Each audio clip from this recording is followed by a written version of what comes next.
I am the storm that is approaching. Is that what we're doing? Burying the light? Did it die? Good morning. Good afternoon. Good evening. Yeah, it's in trouble. The daylight is in trouble. How did you know? How did you find out?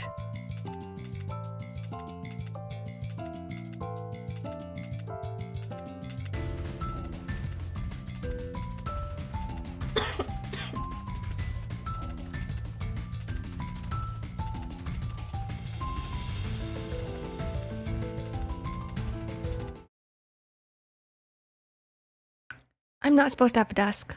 There we go. Hi guys, hello. Hello. I see you guys, that's good. Wait, hold on.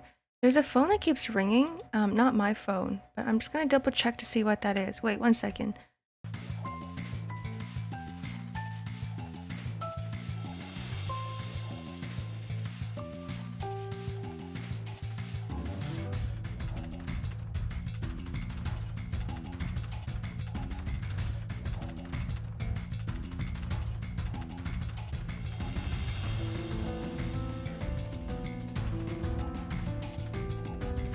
You know, if anything, they would call the house, right? If it was that important. They've called 3 times already. This is not it.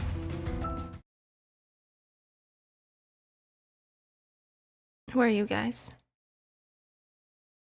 Here we go. Who got first today? Danish. Congrats on getting first. I can't see anything right now. Schmorning. What the heck is a schmorning? Like schmorning? Schmorning? What's another word that starts with SCH?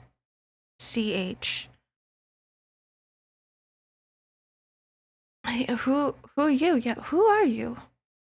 Who are you? Who am I? I don't have a gun. My lazy time. When you started talking, you thought it was lyrics from a song I'm playing right now. My bad. Whoops. Yeah, I mean, I started off the stream with Bury the Light, so it could be that. I am the storm that is approaching. The bass was calling. You got some stuff falling on you. Aw, shit. I'm not here about to get crushed. Schedule, schlong, scheme. Okay, I feel like schlong would work because you don't call it schedule. I mean, unless you're in, if you live in the UK, then maybe perhaps if you live in Europe, maybe you call it schedule. But here we call it schedule. I need like that exact sound, like the SH sound. SH sound. Like you don't call it scholarship either. Why do some people call it schedule? Because it wouldn't make sense with other words. Because then scholarship would be scholarship. And schema would be schema. And scheme would be scheme. Right? But schlong is pronounced as schlong and not skalong. And not, I mean, I don't know. Maybe it should be sklong? The proper NA pronunciation for schlong is actually sklong. English is very inconsistent even regarding the differences between UK and US English. You are 100% correct. I agree. Which is why we need to normalize the rules. I mean, not normalize the rules, but like make it consistent. Make the rules consistent. How about we do that? Hi, Yua. Before you join the Pequod, you're early today. What happened? That's all you get. Need sleep, long hours. Good night, Danish. Thank you very much. Go to bed. Go to bed now. Hi, Oafpill. Skalong, not everyone's. Mine is pretty skalong. Yeah, an English 2.0 update. It happens every few years, isn't there? Like we introduce words, we pronounce words differently. I think the word I hate the most, the one that I learned about, I wouldn't say learned about it recently, but the one that I learned about maybe in the midlife, right, is a piano player. And I'm going to say piano player right now because the actual word to pronounce the person who plays a piano is a pianist. And I just don't like the sound of that. You have to put the emphasis on the P part of the word. It's not a pianist. It's not, you don't pronounce it like piano, right? It's pianist. And I'm like, if you've mispronounced it just a tiny bit, or if you say it really quickly, the A wouldn't come up at all. It just sounds like a person who pees. Yeah, like a penis. Exactly, like a penis. Like a penis. I don't like it. Like, who decided that the correct pronunciation of a piano player is pianist and not pianist? Because piano, pianist makes sense, right? Unless we start calling a piano. It's not a piano. It's a piano. And a pianist. No, someone was just really horny. Someone really horny was like, yeah, let me just call a piano player a penis. And they're like, haha, it's funny. It like, play on words. No, it doesn't, it shouldn't work that way. Time to say pianist like the French. How do they say it? What is the French way to say a pianist? Pianist en français. I see the pronunciation for it. Pianiste. Is that what it is? Do I pronounce the T's? My French is horrible. So I don't know if this is gonna work out.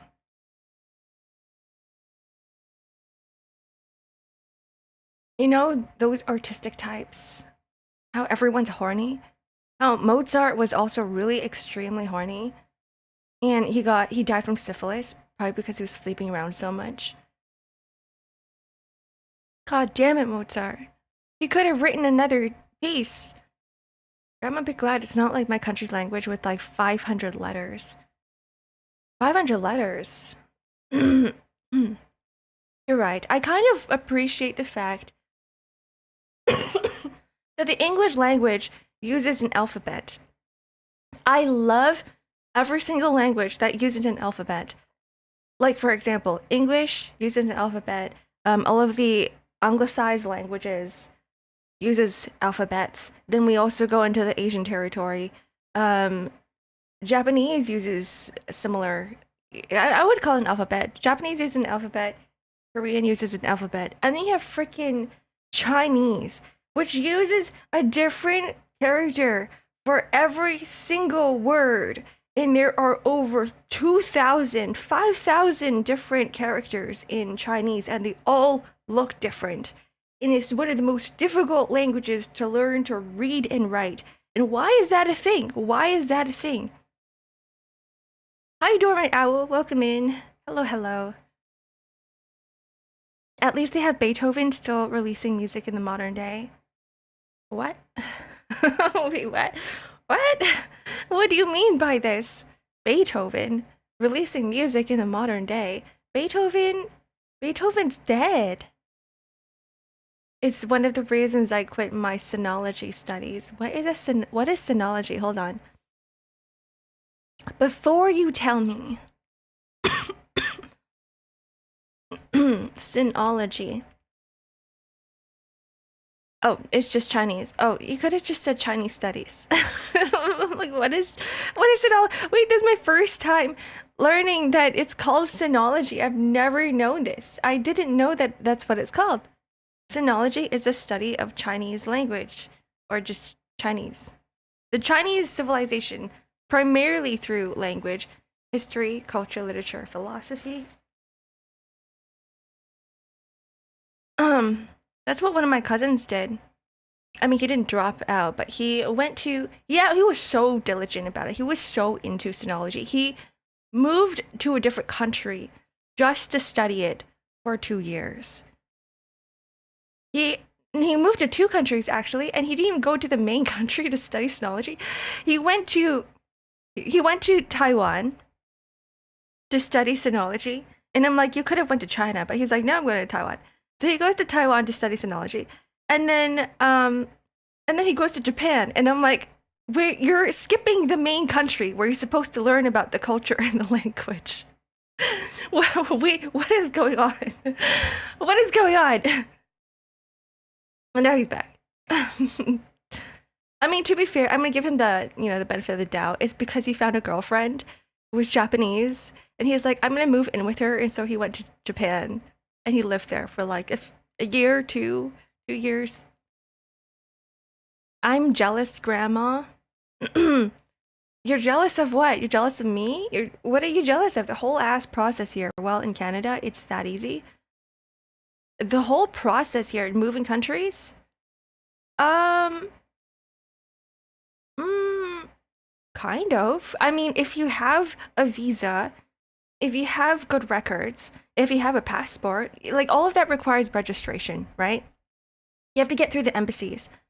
In order, I guess like going to China is a little bit more difficult. So they're like, okay, let me just go through the Taiwanese embassy, and let me go through the Japanese embassy to see if I can get into the country. It's like you have to. Getting a visa here is hell, Grandma. Is it really that hard? For here, the process is long, but if you know people, if you have connections, if you have a network, they can get it to you quick. Like people who work in the embassy or people who have connections to the embassy. And the other thing that makes it a lot easier as well is if you have an invitation. So for me, going into China is really easy because I can get a quick invitation from people I know who live there. And they can just be like, yeah, we're bringing Ark into China. And they'll be like, okay, yeah, they're a trusted person, here you go. Because it's all about paperwork. It's all about like what background you have, right? If you have a big, I guess, a biography of a good background, they'll be like, yeah, it's really easy. If you're from a country with a strong passport, visa applications usually pretty chill. Probably that too. Canada, I'm assuming, is a country with a strong passport. Ark is chill trust. Receiving a US visa is very hard. I was rejected 2 times. I can imagine. And I wouldn't suggest going into the US right now either. Just because even like as a Canadian, right? Everybody around me, I go into any establishment, any facility, I'm talking to the people working there. And just as a small talk, right? Because I guess there's a lot of business going from US and Canada. And there was one time I was registering for something for the US, right? And they're like, oh, do you plan to go into the States anytime soon? And I'm like, well, I don't think so. And they're just like, yeah, don't go. They're like, don't go. Like everyone's warning me, like, all right, don't go to the US. I'm like, I'm not going to the US. I just need to set up something in the US. That's it. That's it. Taiwan is 90 days visa free as a Yeoman, 30 days for ML China. Visa free, 90 days visa free. You know what? China is like 365 days visa free. Okay, no, I don't think that's what it is. I think it's 90 days as well, but you don't need a visa. Wait, if you don't need a visa, because right now you don't need a visa to go to China. I guess it's free. Or like, I don't know how long you can stay there without a visa, but still. You have to learn the gun and oil language to join the US. Is that what it is? Is that really? I'm confused on how people hate immigrants in first world countries, but at the first chance will immigrate to Japan and Korea in a heartbeat. I think the problem is only half the country. I think it's only half the country who are yelling really loudly. And not a majority, like the other half are fine with it. But, you can't really, paint an entire country's population with a giant brushstroke, right? Like everybody's a little bit different. And I want to say that a lot of people in North America hate North America. Like they don't want to be here. But it's like, grass is greener on the other side. That's how it is for everywhere. I gotta go to the US for business later this year. It's definitely worrying me a bit. I'm also white, cis male European, so I'm probably going to be under significantly less scrutiny than many of my friends. Yeah, you'll be fine, Slythan. you will be fine. You're gonna be absolutely fine. We have nothing against the Europeans. At home now, when you were telling a story about moving to Japan from Taiwan, my first reaction was, dude got a girlfriend in Japan, as Japan makes no sense to learn about China. Yeah, so he just went into Japan because of that. But at the same time, like the learning kept continuing. So, I don't know. I can't speak on his behalf. I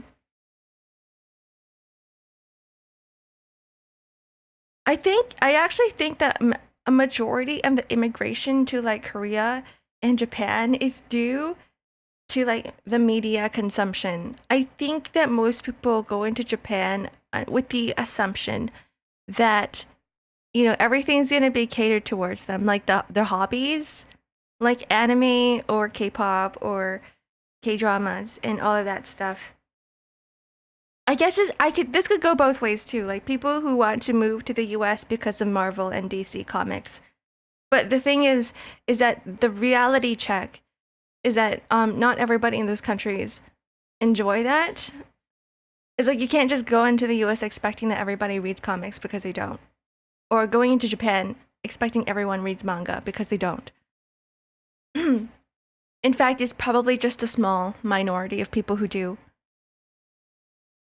They don't know about the work culture or xenophobia. Yeah. I think that was one of the main complaints I heard from my cousin who was working in Japan, was that it was really difficult, at work, because every day he would rush to get home because he was he had to sit down with his boss every single day at a bar until like the last train, and sometimes he would miss the last train because everyone's drunk as hell.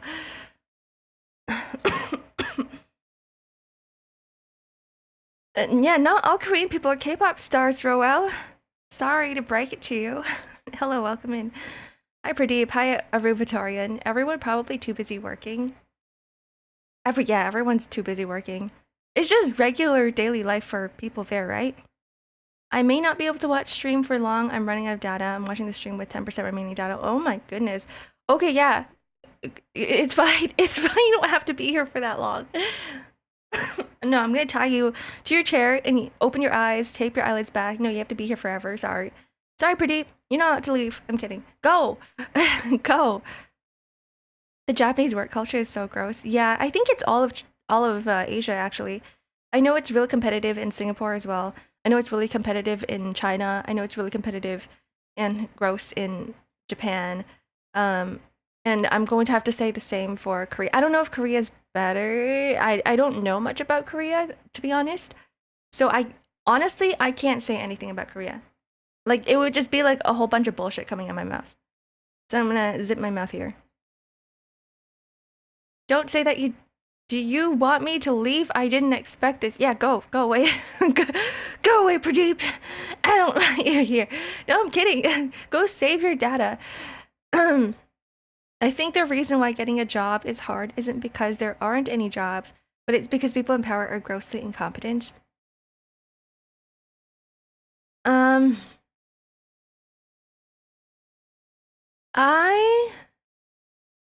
I actually think it's the systems in place.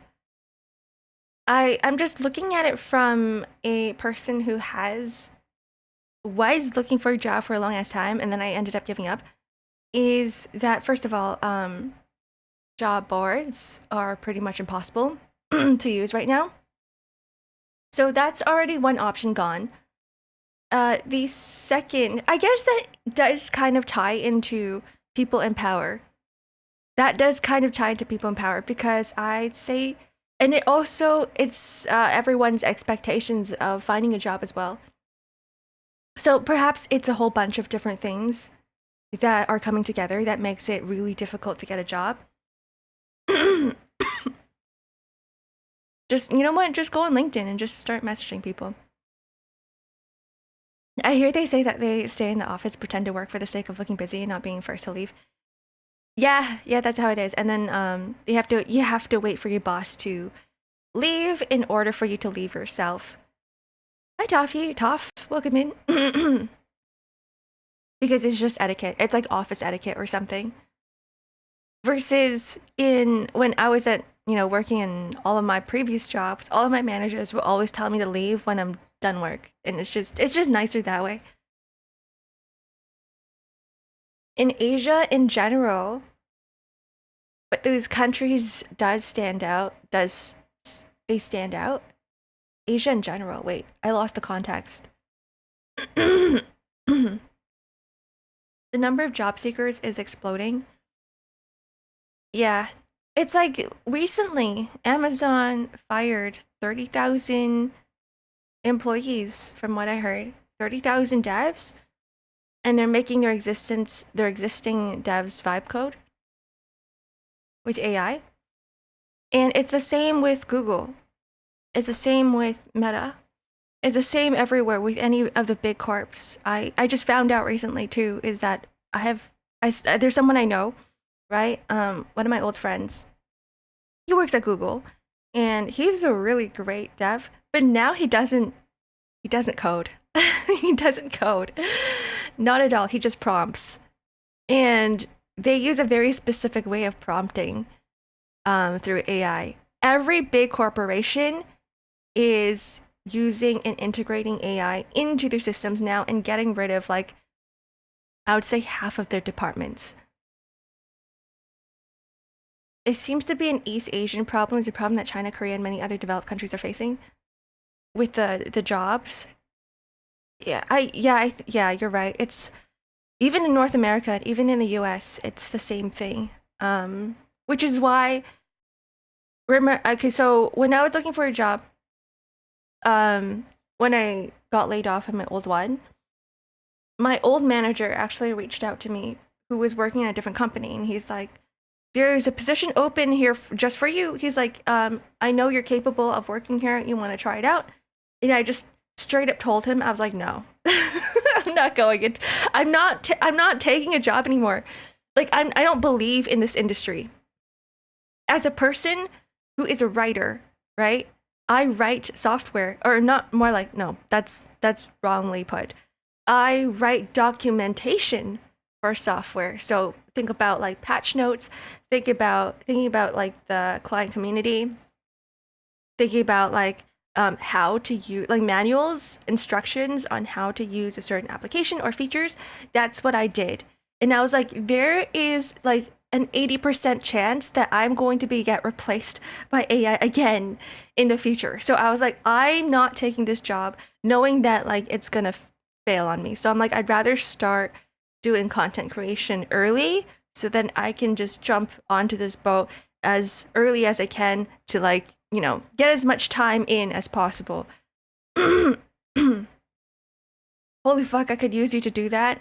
Writing documentation, you could, but I'm done with it. I don't want to do it anymore. No, I'm already helping Roel with graphics and stuff. No, that's it. That's all I'm doing. Just art. AI can't replace this stuff, so it's okay. I think eventually down the line, once it evolves fast enough, it can. It really can. I'm 19 now. Should I stay or drop out of college? Stay. Because you don't want, it's less risky. It's less risky for you to stay than to drop out. If you are sure, if you're 100% confident in your ability to get a job right now without a college degree, then sure, you know what? Drop out all you want because you're already working full time. You already have a job. But if you don't have one, if you don't have experience, if you don't have anything in your resume, please stay. Please stay. Yeah, just keep going. Plus, you already spent all that money into a college degree. You're going to be wasting a lot of time by dropping out and a lot of money. Hi, Wiz. How Hi, Ube. It's gonna be decades before they can automate what I do cheaply. Okay, so maybe I'm not gonna go into details, but I think so as well.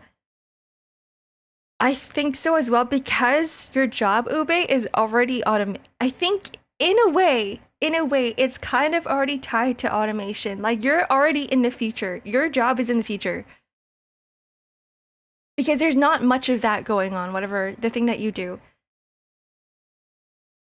And I think it's still in its early developments because getting a machine for the thing that you do costs quite a bit of money.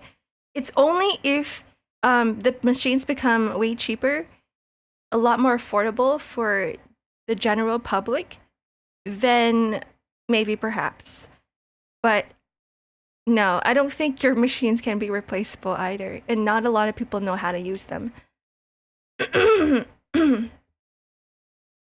Unless your alternative would be learn to trade, just stay in college, learn a skill or two on the side. Yeah, exactly. Even if it is overwhelming, school will always be overwhelming. And then once you leave school, once you get into a job, that's also going to be overwhelming. Like your entire life is just going to be you being overwhelmed. That's just how it is. And then you just have to learn how to adapt. Just adapt to the overwhelming feelings and the overwhelming work that you gotta do.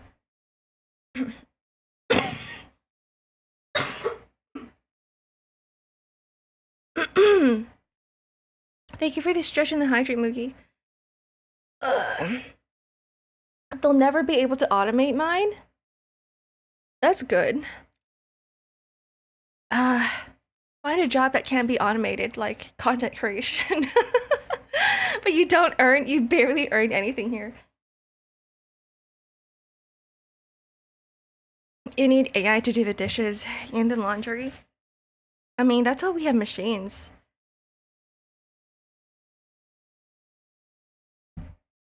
This is why we have dishwashers. We already have that. We have laundry machines. Back in my day, my mom used to wash clothes in the river. Hand washed in the river. Hey Clock, welcome in. The Happy Pod looking really attractive right now. No, it's just what it is. You just have to look at, okay. If you choose something yourself, things will feel a lot more enjoyable. So just remember that, like, try to not force yourself into too many, like, no, try to not have people force you into anything, right? Just be like, once you're ready, start choosing your own decisions. I think, so someone has mentioned that, you know, human years, 20, when you're in your 20s, you're still trying to figure things out. You're still trying to figure life stuff out. Like, people are telling you what to do. Versus once you reach your 30s, that's usually when you're like, okay, now I know what's the best course of action for whatever I want to do, and now I have my life in control. You just have to wait. You just gotta get to a certain point. You gotta learn, experience things until you're like around 30, and that's when you're like, all right, I know what to do now. Now life is on easier mode, but it's gonna take a lot of time. People already use AI voices for the VTuber models. Yeah, they do. But I mean, the person behind them isn't really an AI, unless we're talking about like Nero. But that's different because we have Veto coding for her and supervising her. 25 is when shit starts to make a little bit more sense. Yeah. Yeah, I'd say around 25. 25 is when you start grasping the ropes. 20 to 25 is when you're still really freaking confused. 25 is when you're like, all right, I think I'm starting to understand. And then 30 is like, yeah, I know what I'm doing. I know exactly when you're giving the same question at 20, you're going to be really awfully confused. I hit 30 and went back to school. I worked for years before then because I didn't know what to do. Now I do. Not retail, please, not again. I'm all for that because you're finally choosing for yourself. I think this is like what it's like for me too. I'm like finally choosing what I want to do because back then it was like, you know, you're kind of like forced into a work field. You're like, okay, I went to school for this, even though I didn't really like the field that I studied for, and then now I'm working a job that I'm not so sure about. I'm not concerned, or I'm not certain about. And at 30, you're like, all right, what if there's this one position that I really love. I'm gonna start taking some courses to get to that specific position. What the fuck is lumpia? I don't know. Wait, what is that? Is that a Filipino food? I'm guessing it is. Start frozen lumpia. Is that what it is? Grandma 25 is also when you start slowly dying, since your cells die faster than they can replicate. Okay, then try to preserve it. You can always preserve your cells. No, but here's the thing. You can still regenerate cells. Yes, they do die, but there are ways to prevent it from dying as fast. So I suggest, looking things up. Be like, do I need some exercise? Do I need exercise? Like, you've seen people who are like in their 40s and then suddenly they start working out, and then like by, I don't know, their 50s they're like really buff, and it's like, if their cells are dying a lot faster than they can regenerate, how do they grow so big in those 10 years? Right? So there are definitely ways that you can reverse age, but it's just, you have to work extra hard. Stream is early? No, stream is at the same time. We just have daylight saving. Hi, Wilder. We just have daylight saving.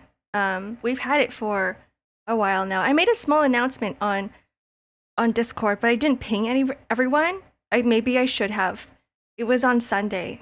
On Sunday, I made an announcement saying that it's going to be an hour earlier for people who don't experience daylight saving time. It's the same time for me, though. Yeah, you slipped into a different timeline. Do you believe that every 7 years you're a different person because all the cells are replaced with new ones every 7 years? I think you're a different person every day. Maybe a completely different person, probably. I'd say that me now versus the me 7 years ago was completely different. The me 7 years ago, what was I like? I was a bit more apathetic. I was a bit more materialistic. And I was a bit more shallow. But I think now I've evolved from that. So would I go back to like my old personality? Definitely not. This is a different story, but a foldable phone in the 5090s laptop versus a high-performance Windows tablet on a 5070 Ti laptop. Foldable phone on a 5090 versus a high-performance Windows tablet on a 5070 laptop. I don't know what I would choose there, because I would probably choose the high-performance Windows tablet because all of the apps are made for a tablet resolution versus a phone resolution. I think it's a little bit different. I don't think there's much of a difference between a 5070 Ti and a 5090. Maybe a very, very small, minuscule difference.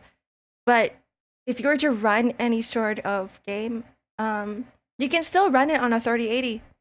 You can probably still run everything on ultra high graphics under 3080. Like, you don't need something that's that high, so you won't see a difference anyway. You were pathetic? No, I was apathetic. I mean, maybe that too. Maybe I was pathetic. Okay, goodbye, clock. Gotta get ready for my trip. Bye. Enjoy. Have fun. Drive safe. Stay alive. A 5090 laptop equals a 5070 Ti desktop. Oh, it's the same thing? Okay, that makes sense to me. That makes sense to me now.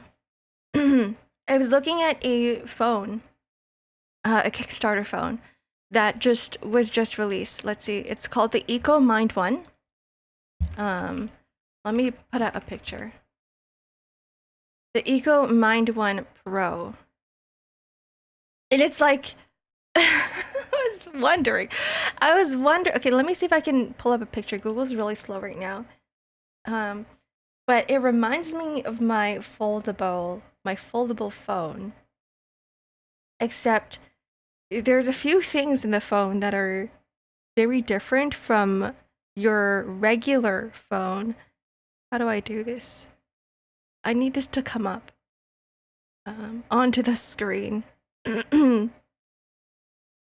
Where is it? Where's my image? Go image. New image. Here it is.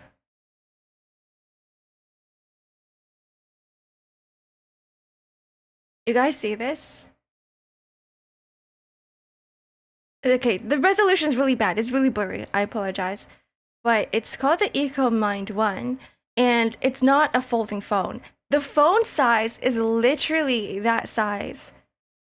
And it's like it's got built-in AI software. It's got no so the selling point is that it's got AI built-in software. So everything you use is AI, right? It's you can prompt everything. The second thing is it's got like global internet. So you don't need a SIM card. It just connects to to whatever is around. That's just how it is. It just connects to the towers. It's got global internet, so you don't need to purchase a SIM card or pay a subscription fee for data. And then and yeah, it's really super freaking tiny. It's supposed to be like tiny ass phone, and it's pretty cheap. It's like what, $500 $600 Canadian, which is like maybe 300 something dollars USD.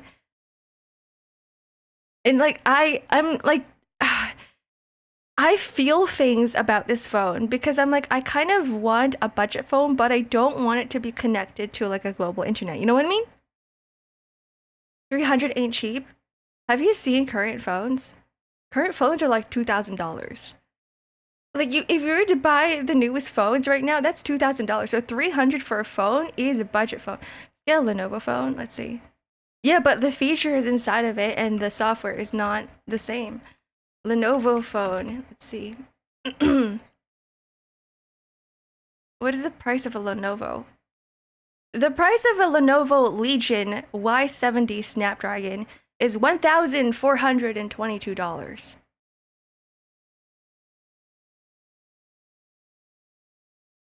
Which is I know it's not $2,000 yet, but it's there. That's a high-end one. You want a cheap one? A cheap Lenovo phone. See, I don't see a reason to get like a cheap Lenovo phone if it doesn't perform as well as another phone that's the same price but on sale that originally cost more. So you're kind of like downgrading at that point, right? By getting a Lenovo. I actually can't see what the prices are right now. A Motorola. Budget, not cheap. Budget, not cheap. You get refurbished phone. Would you prefer refurbished Lenovo phone, or would you prefer a new phone that is, budget price? Bring the Nokia back. You guys really like your Nokias. All of my dislike is how it's an AI, to be honest. I like almost everything else. I'm just bitter about AI, the lies around it, the false promises, and the intense level of environmental destruction happening around it. Yet the last point definitely is like my reason for not wanting it. The environmental destruction. I just don't know how they're going to do it because people have been talking about it forever. And they're like, what if we just do a closed loop for like pure water in the data centers? And everyone's like, yeah, it's not going to work. Then I'm like, find something. Like before we keep evolving this technology, can we have some measures? Can we like think about this through before we start building shit, right? But no, that's not the case because everybody wants money. It has its uses, but not in the generative content. Some countries are pushing it away harder than necessary. It's because it's a rat race. It's because it's a rat race. It's like the US versus China, China versus US war, and then Russia's somehow there as well, but Russia's kind of like dying. Um, and they're like, if we don't push it fast enough, then, the other markets are going to take over. Except I think they're rushing it so fast that they're not looking at the safety measures. And it's like what Elon Musk said, right? He said, someone asked him if he thought about all of the, the detrimental effects, like the really bad effects of AI and what it's doing, and like what his decision would be. Like, does he want to continue the rat race, or does he want to like drop off? And he said that he'd rather be part of the problem. He didn't say it in those words, but at the same time, he might as well just said, "I'd rather be part of the problem," because of the race, the race to whatever destruction that they're doing. Hi, Weary. The oils and the whatever, the world, blah blah blah blah blah blah. Often the case, what would be fine in moderation if it's regulated properly is very destructive when you let corporations just run rampant with it when money is involved. When money is involved, the corporations are like, yeah, this is, we're gonna get more money from this. People are gonna want this. And then that's why, like, you're like pushing OpenAI to like every single company, right? Every single company is like, oh yeah, I can buy a subscription to OpenAI that I can integrate AI into my software because I don't want to fall off the market. If my competitor is using AI right now, right, then I have to use it as well.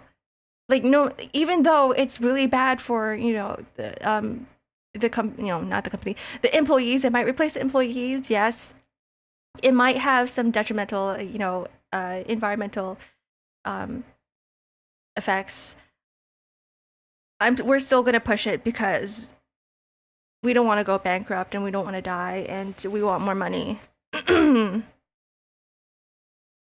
Money isn't the root of all evil, greed is. True. No, you're right. And there is a massive pushback, which I'm living for. Like, I love the fact that the moment you put out something, any sort of product or content that says no AI, everybody rushes there. Everybody's like, I'm down for this. Everybody's like, I'm here. I'm here for this product. Or like music or whatever it is. Like, no AI used. That's a new marketing thing that I think more people should gravitate towards. My profit, the shareholders. Yeah, my profit and the shareholders. Stupid bubble gonna burst soon. The money's burning too fast for stockhold.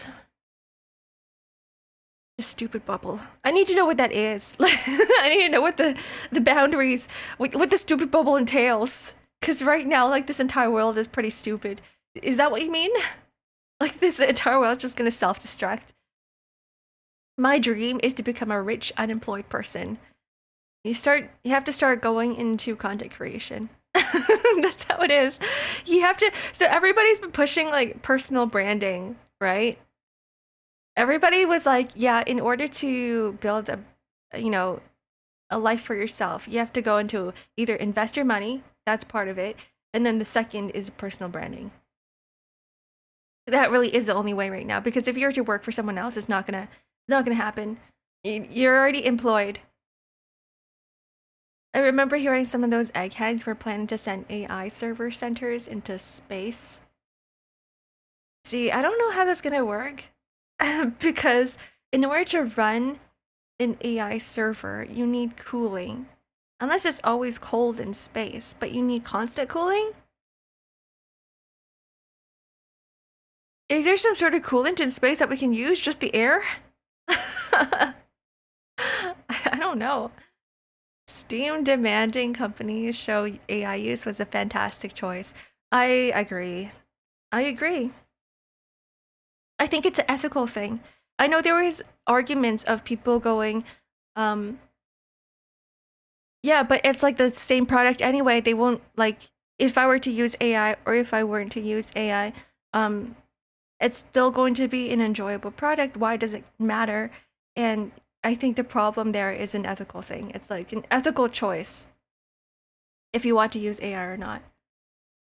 My dream, grandma, is to live. You know what? That's a really good dream, Centurion. Keep going. Keep living. Sending AI data centers to space is stupid because if there's a problem, you're spending more money to go up there than not using AI. You're right. Now we just have to build robots to fix whatever problem so that we ourselves don't have to go up ourselves. We just need like little robots with cameras and little arms, little legs.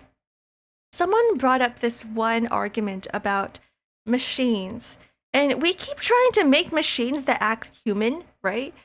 Versus if they didn't act and if they didn't look human, they would be a lot more efficient. But for some reason, we keep wanting to give robots 2 arms.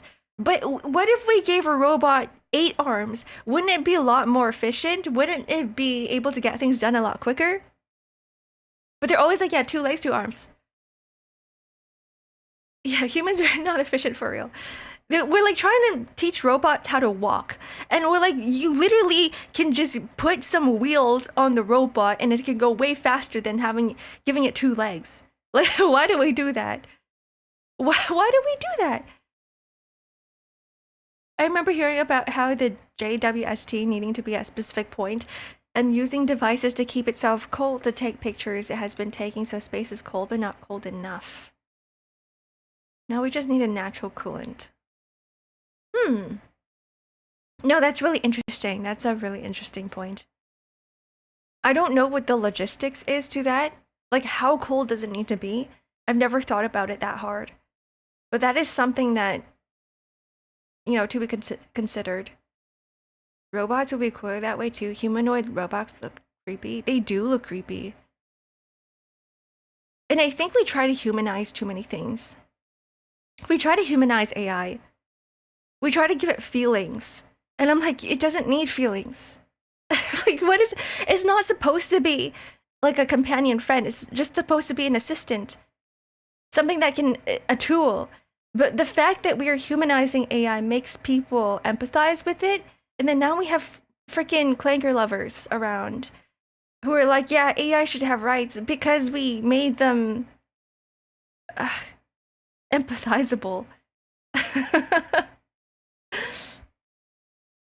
They want to make their wife a husbando because they know it sells. And at the end of the day, it's like greed, it's a greed thing. Money goes around. People would pay for an AI girlfriend because people are lonely. Because people don't touch grass and they don't go outside and they don't talk to human beings. And they just talk to people online. this is getting too like, I'm like ranting about like the world again. This is like every single topic in our Just Chatting streams. Companies make them just digital. Yes, men have been beyond harmful. Yeah, definitely beyond harmful. I think it's like already past a certain point where, oh god, you remember the one product that came up? It's called Friend or something. It's a pendant that people can wear. It's wearable technology, and there's an AI in the pendant, and it like talks to you. A pendant as in a necklace that you can wear. And it's been like so many ads in the subways of New York City, of NYC. They're like, here's a friend for you because we know how lonely this generation is. And it's like, holy shit, man. Just make a friend out. If everybody's lonely, I think everybody should just talk to each other instead of relying on AI. AI should only have rights if it's actually an AI, not algorithms called AI. Yeah. No, I agree. Like if it's like fungi. Okay, if it's just intelligence, not even the artificial part, it's just intelligence. It's like moving fungi that suddenly was able to talk, right? Or like I don't know, some sort of creature. Some real life organism with cells and blood moving through the system, fluids. The whole world will soon become a giant ad board. This is a Black Mirror episode. You're right. Which is why like the no ads thing for the phone is just so appealing to me. When I'm like, what do you mean there's no ads? What do you mean there's no ads? So my roommate has a Google Pixel, and recently, ads have started to appear on the app drawer. Like it's not, they're not even connected to the internet or anything like that. It's like they don't even have an app open. It's just on the homepage of their phone. The moment you open up your app drawer, like your list of apps, the ads are just there. It's insanity. I'm like, this is crazy. You don't want to see it. It's kind of like Windows all over again, right? Like you open up the start menu and suddenly you get like hit with like all of these news articles and ads. It's like I don't want to see it. I really don't want to see it. Or the TV's baked in ads. Yeah, like that as well. As soon as AI says, I don't feel like writing your prompt, it's over for us. Can can you code this website for me? No. No, thank you. Wasn't there a movie that was like that? There was a movie about a doll. Um, and it was they bought the doll for to have it to be friends with their daughter or something like that. Like a family bought a doll, a talking doll that moves, very human-like. Oh shit! There's someone at the door. One second. Let me just. I'll be right back. I will be RB. How do I leave?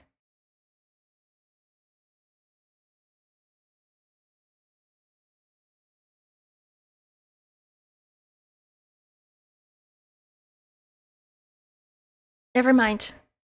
I'm still here. My roommate's got it. um, right. What was I saying? Yeah, there was a doll that talked to their daughter, and then the daughter made friends with it. And then there was one part of the movie where the wife or the mother tells the doll to shut down. Right? She was like, "Can you turn yourself off?" And the doll goes, "No." It's like it's a horror movie, but then it gets really like satiric afterwards. But I think we should. It's funny. I think everyone should watch it. I forgot the name of it. I really forgot the name. Bicentennial man. What is that? What is a what is bicentennial? What is that word? Bicentennial. Is that a word? Oh, it's a bicentennial refers to a 200th anniversary or its celebration, marking 2 centuries since a significant event. Can we? uh, is that possible? You would have to live 200 years. It's not bicentennial. I'm like, wait, it's bi. So I'm looking at something else. That word doesn't exist. If I were to type it that way, it doesn't exist. What movie? I don't know. What's it called? Um, Doll AI companion horror movie. It's called Megan. It's called Megan. That's the one. And it's pretty. It gets kind of funny. It's supposed to be like black comedy. It was Megan, yeah. Megan with a three as in the e, like in the replacing the e, so it's spelled like this. Megan. A fiction horror film with black comedy with a artificially intelligent doll. Chappie's awesome. What is Chappie movie? Chappie film. In the near future, a mechanized police force patrols the streets, deals with lawbreakers, and now the people are fighting back. When one police droid is stolen, given new programming, he acquires the ability to feel and think for himself. His name is Chappie. Oh, interesting. Huh. Wait, he's really cute. I really like the design. I really like how cute Chappie is. We would never design a robot to look like that, but still. Like it's too, how do I say it, like junkyard robot-esque versus if you were to see a robot made by a mega corporation, it would be very smooth. Like it would just have a few pieces.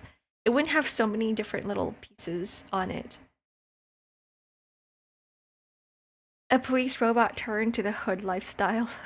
A gangster robot, a baby bot. Yeah, it looks mechanical and less not very mass produced.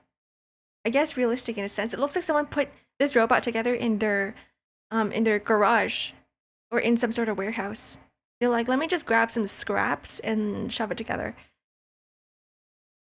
That's kind of like what I like about robot designs. I don't like anything that's too modern, futuristic. If you like Wolverine losing, Chappie would be a perfect movie. What? You're telling me he loses? Does he die in the end? I'm going to assume that he does. Who? Wolverine, Chappie. Chappie. Hi, Mark. It's set in South Africa, so that might play a factor. Maybe. He's like wearing gold chains and everything too. I, Robot with Will Smith. I don't know. I refuse to watch any Will Smith movies. Like I don't like that guy. Like maybe like what's it called? Men in Black. Sure, okay. Like back then, sure, whatever. No, no.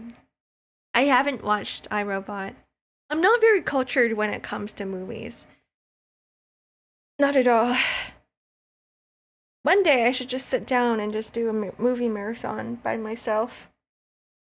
Just get turned to a zombie and just stare at a screen. I haven't gotten to that stage yet. I don't have like my attention span is really low. Like it takes me forever to read a book as well. Like I was really proud of myself because yesterday I took a small break from drawing, and I was like, I should finish the book that I'm reading, and I got through 52% of it. Ark. I got through 52% of it, and then looked at the screen, and then like the days already passed because I'm a really slow reader as well, so it doesn't really help.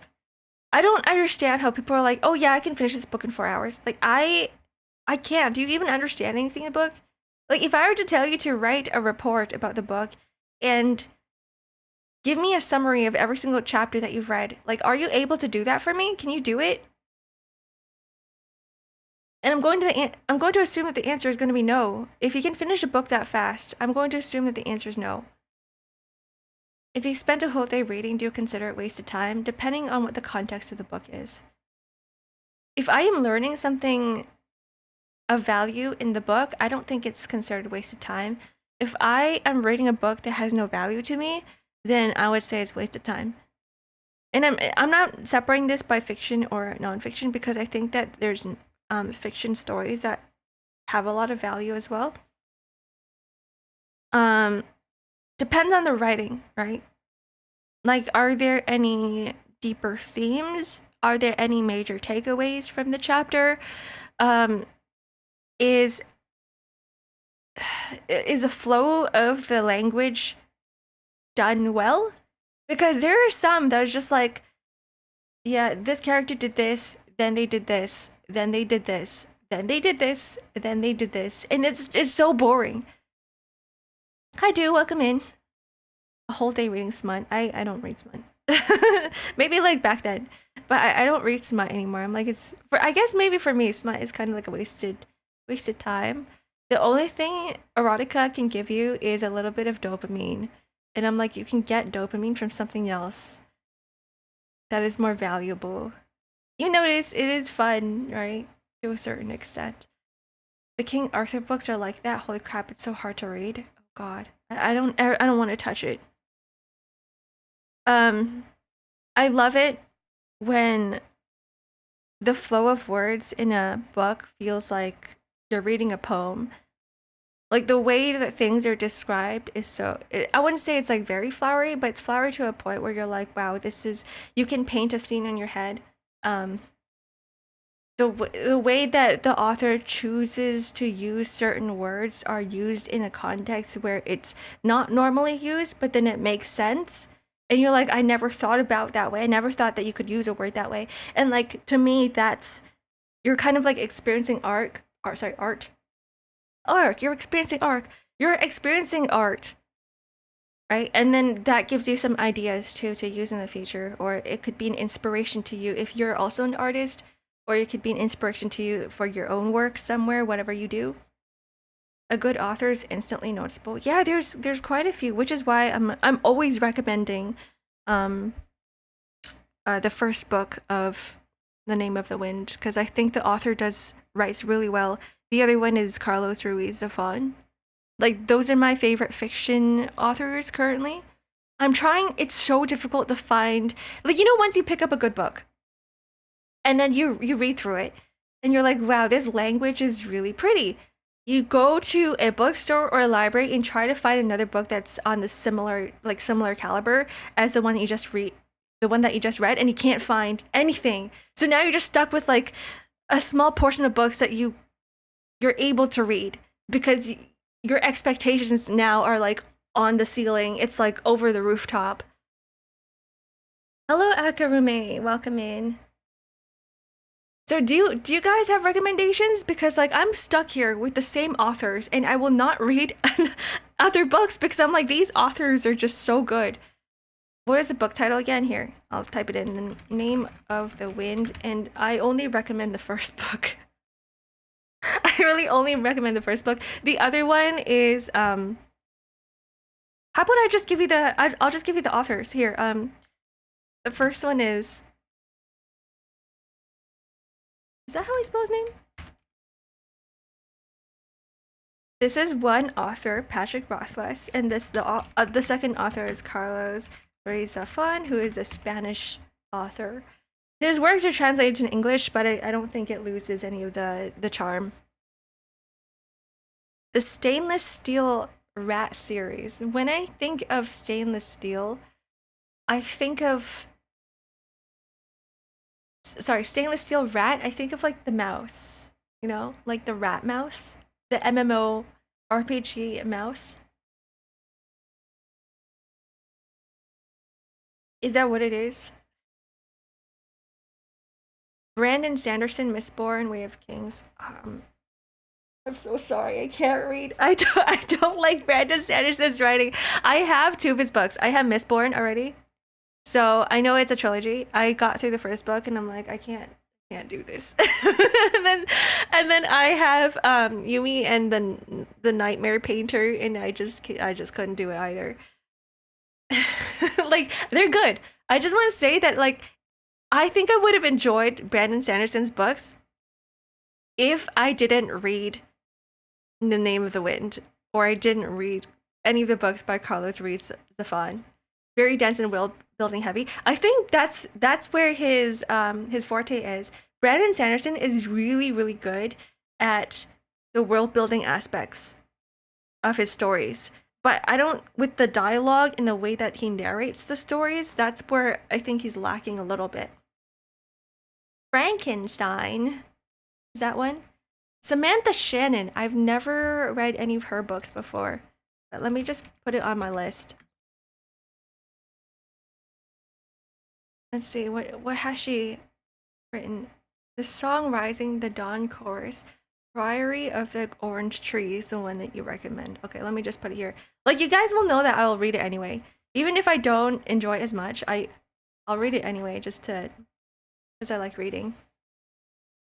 It's very good with characters and dialogue. Ooh, okay. All right. Because I would say Carlos Ruiz Zafón and Patrick Rothfuss, their plot of their stories are actually not that strong. I would say the plot's not very strong. In fact, The Name of the Wind. Hi, Raiders! Welcome in. We're just talking about books. Shiro locked me in the basement again. Yippee! Hi, Shiro. I'm gonna give you a shout out. How do we do this? Toggle, which, shout out. Tenjo, Shiro. I have to do this manually now. Did I do it? Yes. Shiro locked me to his basement again. Shiro locked me into his basement again, and it had rats. We're just chilling here. We're just talking. Welcome to a comfy Ark stream, the Ark Radio, where we talk about random topics. We went from like talking to AI to talking about books. My biggest issue with the Name of the Wind is I hate Denna. I have a problem with this, like the actual plot, which is why I'm like, don't read the second book or the third book. It's just a power fantasy. At the end of the day, it's just a regular power fantasy. But it's just the way that he places the language, he places English onto the page is very pretty. That's why I've enjoyed it from the beginning to the end. But outside of that, the story is mediocre. And same with Carlos's books. Carlos Ruiz Zafon's books, Carlos's books. The plot is, I'd say it's pretty self-explanatory, and it's a mystery. The first book that he's written was a mystery, in the trilogy of the Shadow of the Wind. But you get to it and you're like, I already know what's gonna happen, but I'll keep reading it because I like the way he writes. And that's just how it is. The Ark Radio, yeah! Shiro, you know what you remind me of? Wait, maybe it's because you have a Pikachu badge. I'm like, you look like a Pokemon today. And I'm like, I wonder why. And then I made the connection. I'm like, oh, because you have Pikachu. You're literally using a Pikachu badge. I hope you guys had a good stream, by the way. I still don't know what you were doing. I still don't know. What kind of stream was it? What kind of stream did you guys do? Wait, you never play Minecraft. I've never seen you do a Minecraft stream. Is this your first time streaming Minecraft? Is that... You should read Infinite and Divine. What is that?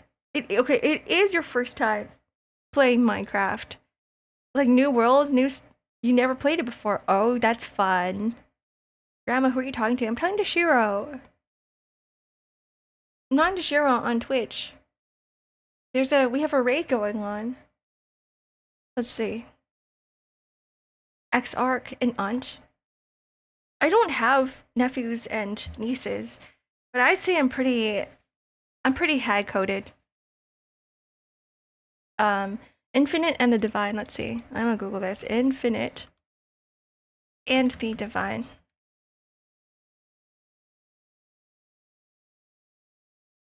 Explore a story told across the millennia that delves deep into a pair of fascinating Necron creatures, their relationship, and their plans for the galaxy. This is Warhammer.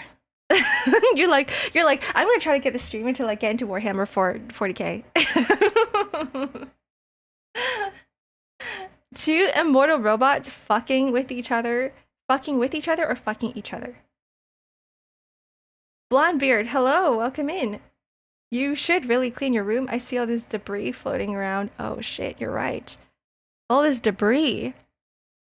It's just floating glowy things, feathery things. Everybody has been trying to get me into Warhammer.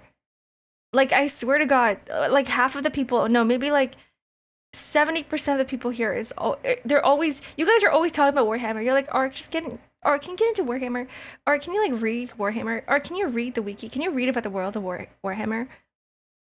But I don't know, there's something about it right now that doesn't really appeal to me. And it could also be because like the more people talk about something, the less I want to do it. Something like that. Yeah, the Warhammer cultists. This isn't the first time. Check out the Lion Son of the Forest.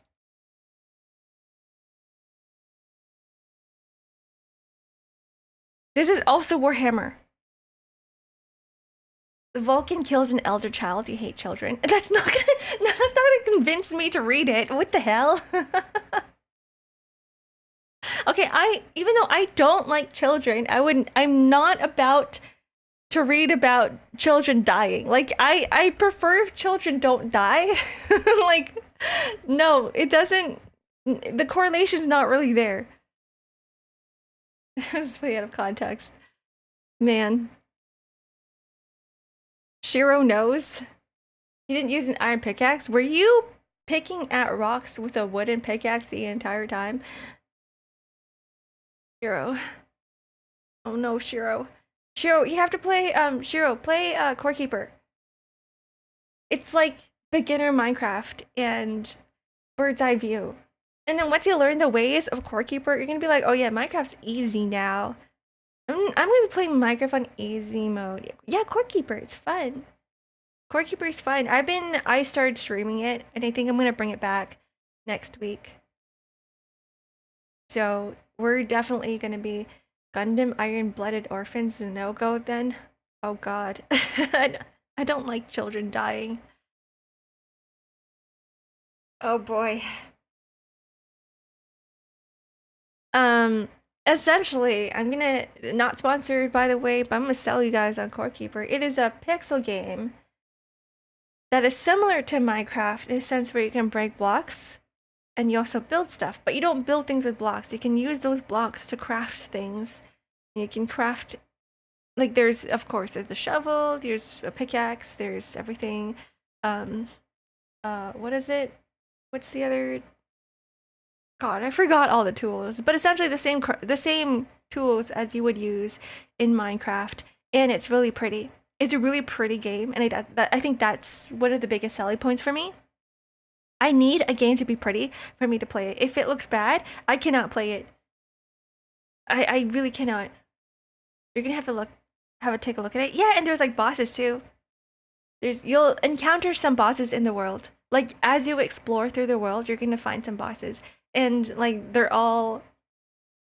go in order. As in, there's nothing for you to like summon them, so it's not gonna be like Terraria. It's not gonna be like Liar playing Terraria, where you have to like actually do something to summon a boss. They're just gonna be there, so you'll find them. It's not a hard game. It's really easy for someone who's getting into the survival building games for the first time. You played you played Sure, you played Core Keeper before. What do you mean you're gonna take a look at it then?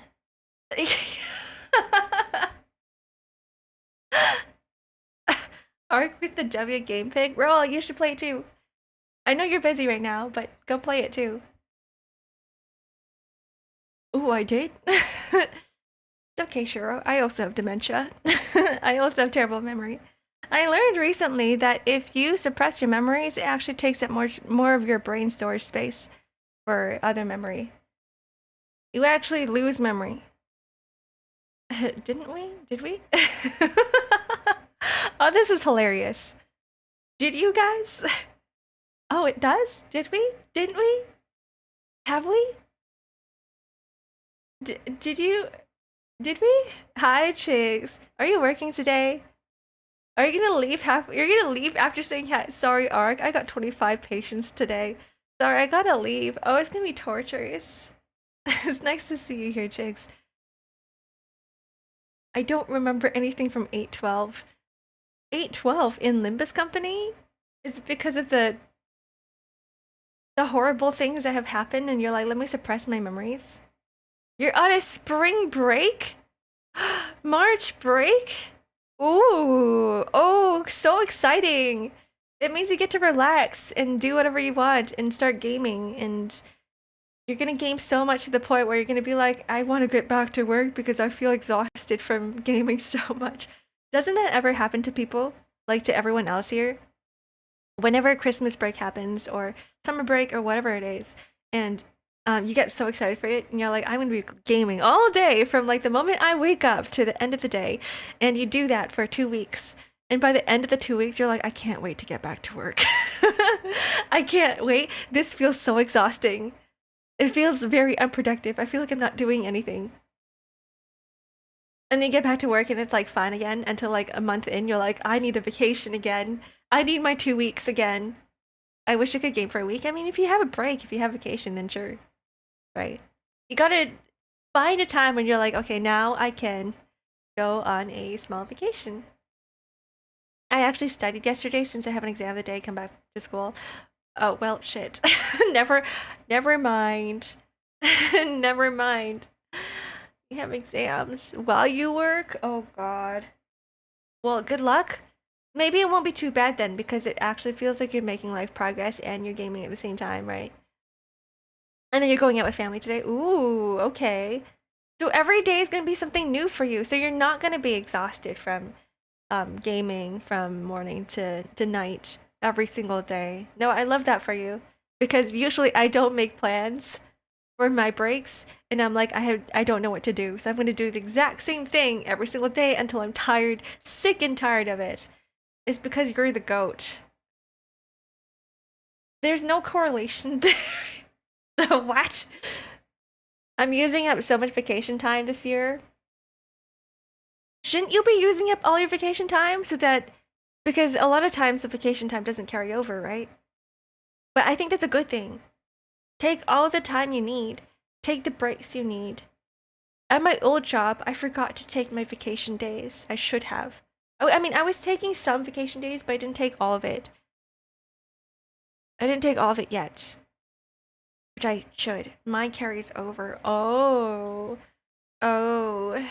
Which means that next year you're gonna get less vacation. It's fine, whatever. Live in the moment. Live in the present. The future you will suffer, but it's okay. It's just the future you. It's not the current you. So who cares about future you? Taking all of it is important. I always try to take all of it. But that's only because mine doesn't really carry over. What are your opinions on ThinkPads? I don't like them.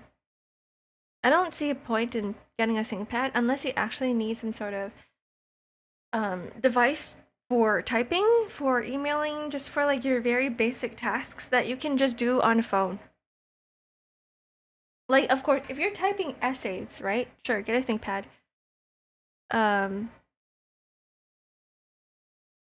Or I just use it. I just use my iPad. That's it. Just get a Bluetooth keyboard, connect it to your iPad, and just start typing away. See, what's with a ThinkPad? Broken your grandson's heart? Hey, sell me on ThinkPads and why ThinkPads are good. I think it's a waste of money.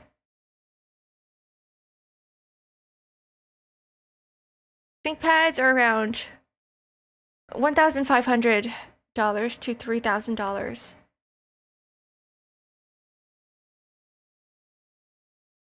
Refurbished ones are more durable. You're just always in budget brain, aren't you? There's a refurbished one here. Let's see, how much does this cost? The refurbished ones,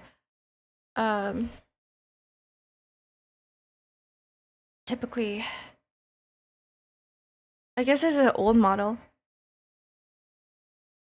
ThinkPad systems are engineered for durability. Like durability as in hardware-wise? Durable? Like you're gonna end up throwing it across the room and it won't break? See, I don't do that to my devices. So I don't need it to be durable. Who's getting a new ThinkPad? The trend is getting a secondhand one and installing Linux on it. Is that what it is? Is that what people do? See, I have to look. You kind of have to look at to see what you use your PC for. What do you use your computer for? It makes no sense context-wise for me to get a ThinkPad because number one, I use my PC for streaming. I use my PC for gaming. And a ThinkPad cannot do any of that for me. I mean, it does. It just doesn't do it well.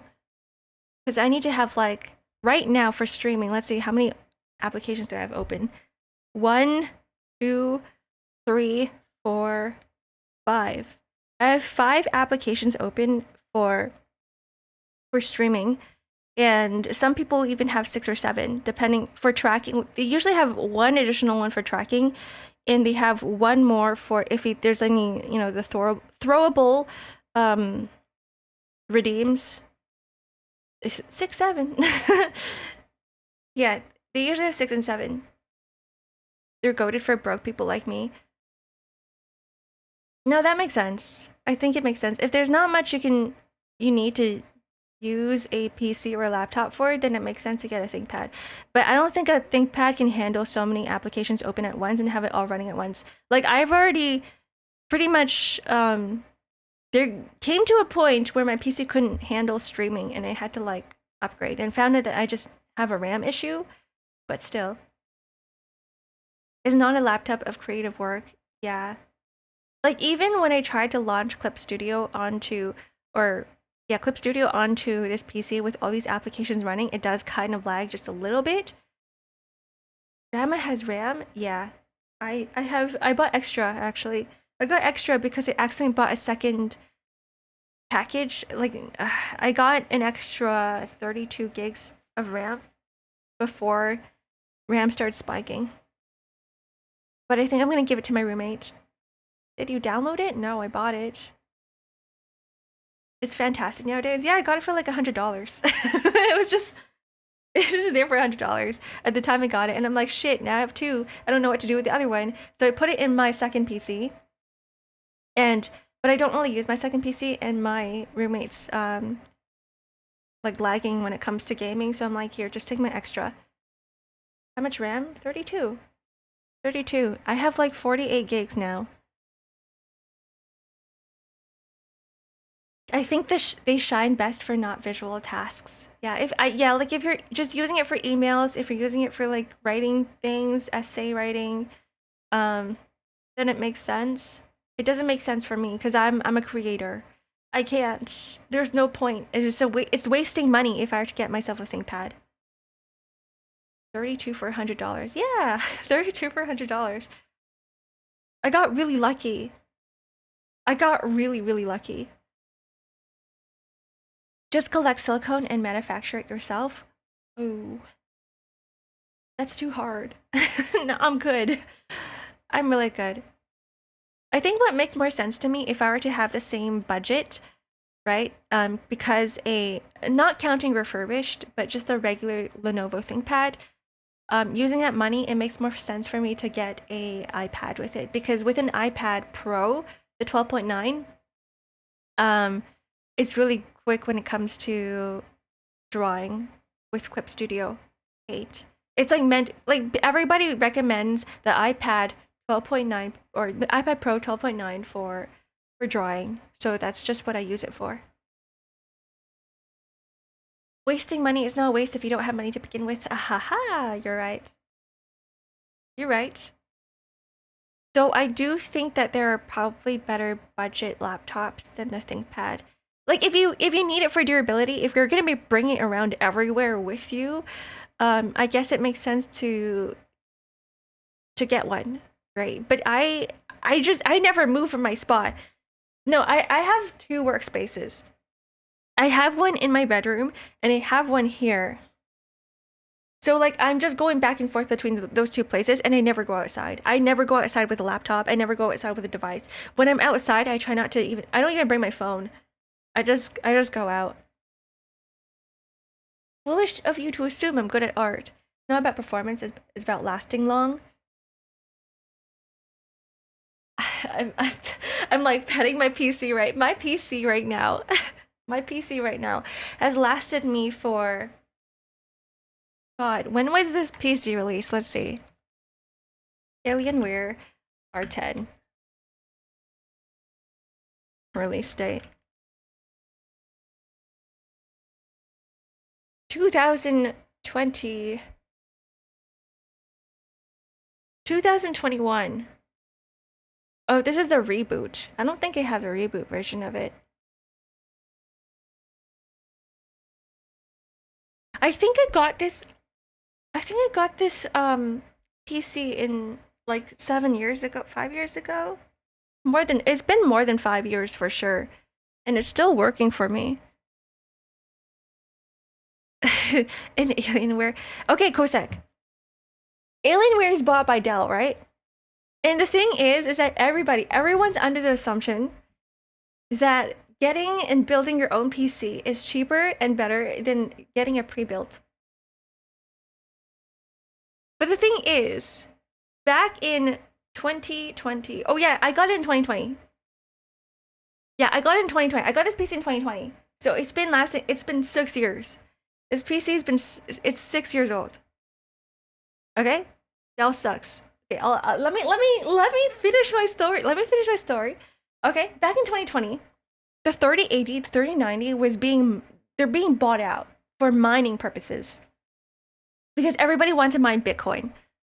And to get a GPU, a 3080 GPU, it costs you an arm and a leg. It costs you like $4,000, $3,000 just for that single GPU. There was a GPU shortage. But you know what? This PC came with a 3080. And you know how much I got this PC for? Because Dell was like, oh, and no, everybody was like, I gotta buy my own parts to build my PC. And nobody was buying pre-builts. This pre-built was on sale for like half the price. I got this PC for $1,600 Canadian. It came with a 3080. It was so freaking good. How much does this PC cost now? I have no idea. So I ended up getting one because I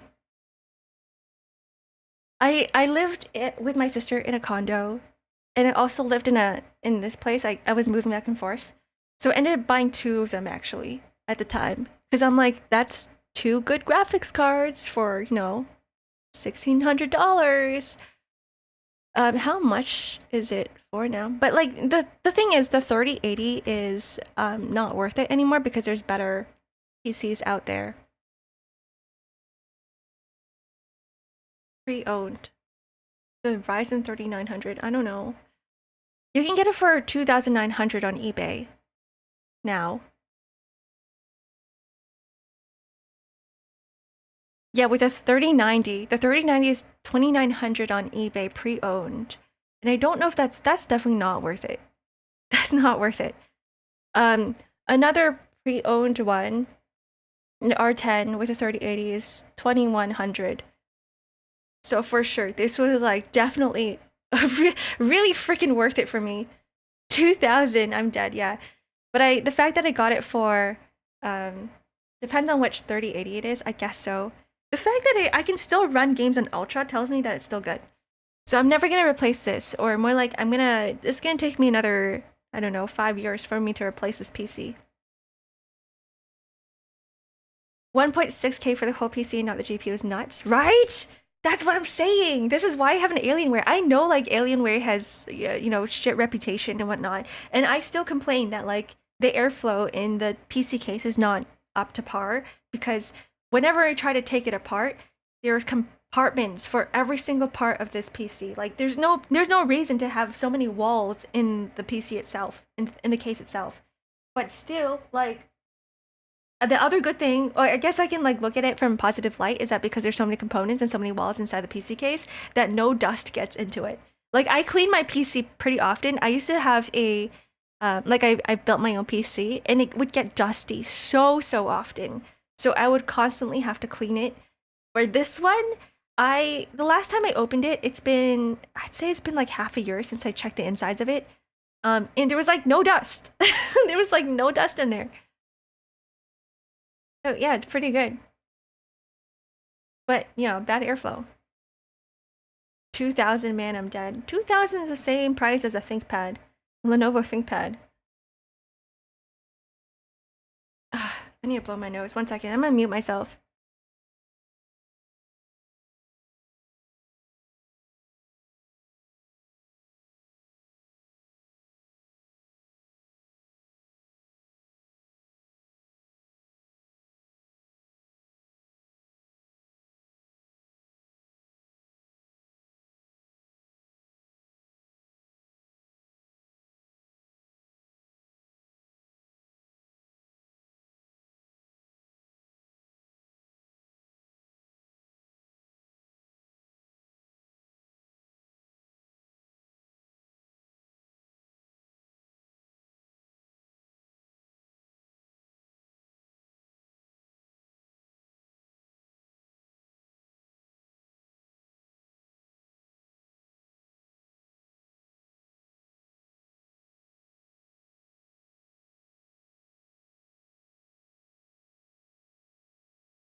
Am I?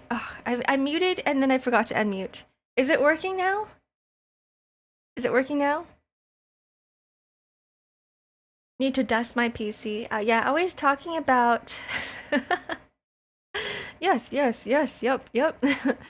Always talking about cleaning keyboards, and I'm saying like everybody should be cleaning out their keyboards like once a month because even I clean it Sorry, not once a month. Maybe like once 2 months is good. Because I clean my keyboard once a month and there's still so much shit under there. Like a lot of dust, some hairs, random hairs, and I'm like, how did that get in there? The keyboard has enough bacteria to kill God. It's so gross. Because like you have your dirty little fingers all over the keys all the time, and your like your skin cells, they get, you know, like your fingers have oils, right? Your fingers have oils, your fingers have skin cells that fly off of your fingers and they accumulate and they turn into little dust spectacles that get shoved into the crevices of between each of the keys. Gotta keep the immune system on its toes. No, hi Ishmael, we need to touch grass. We do need to touch grass. We need to touch grass a little bit more often. The longer you stay on the internet, the longer you feel the doom. So, like, you know what? Get out of here. Go touch some green stuff outside. I need some water, hold on.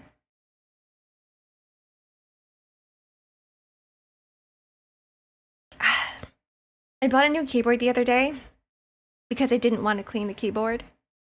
That is your lazy ass talking. I don't think I can ever replace this keyboard because I did spend quite a bit of money on it. And I'm never going to find another keyboard that looks as good as this one. This is my favorite look to a keyboard. I have the Melgeek 68. I'll show you guys a picture. I'm gonna geek out about my keyboard. I actually I had two of them. I had two of them and I gave one to my roommate, and I'm kind of sad because they got the bigger version. I gave them the better version of the two and they don't clean it. They don't clean it. And it's, I see it sitting on their desk every time I walk to this room, and I cry a little bit. But, it's better for their fingers than all of the previous keyboards that they've had. Melgeek, let's see, what's called plastic? Oh, here it is. Yeah, this tiny ass keyboard that I have. But what I enjoy about this keyboard specifically is that it has a translucent case. Where is it? Whatever. Can I bring it up? Will it let me? Here it is. Oh, that's really big. This is the keyboard I have. The exact one. And then it comes with, you can also get a numpad with it as well, which I don't really need. But I was in love with the keycaps, and I was in love with the switches that came with it. I think at the time, you could choose which switch to get it with. And it feels really good. It looks and it feels really good. I love the colors. I love orange. I love orange. Right? It's really cute. Numpad hate. I have the extra numpad. I kind of like it, but at the same time, I've gotten so used to typing with the numbers at the very top that I don't really need the numpad. I use the numpad now for streaming, for hotkeys. That's it. I don't actually use the numbers for typing. I use it for hotkeys. Can you explain to me why people who are younger than me look older? I think a lot of younger people try to look older. It could be the foods that they eat as well. It could be the way that they dress. It could be their lifestyle. It could be because everybody's trying to look more experienced than they are.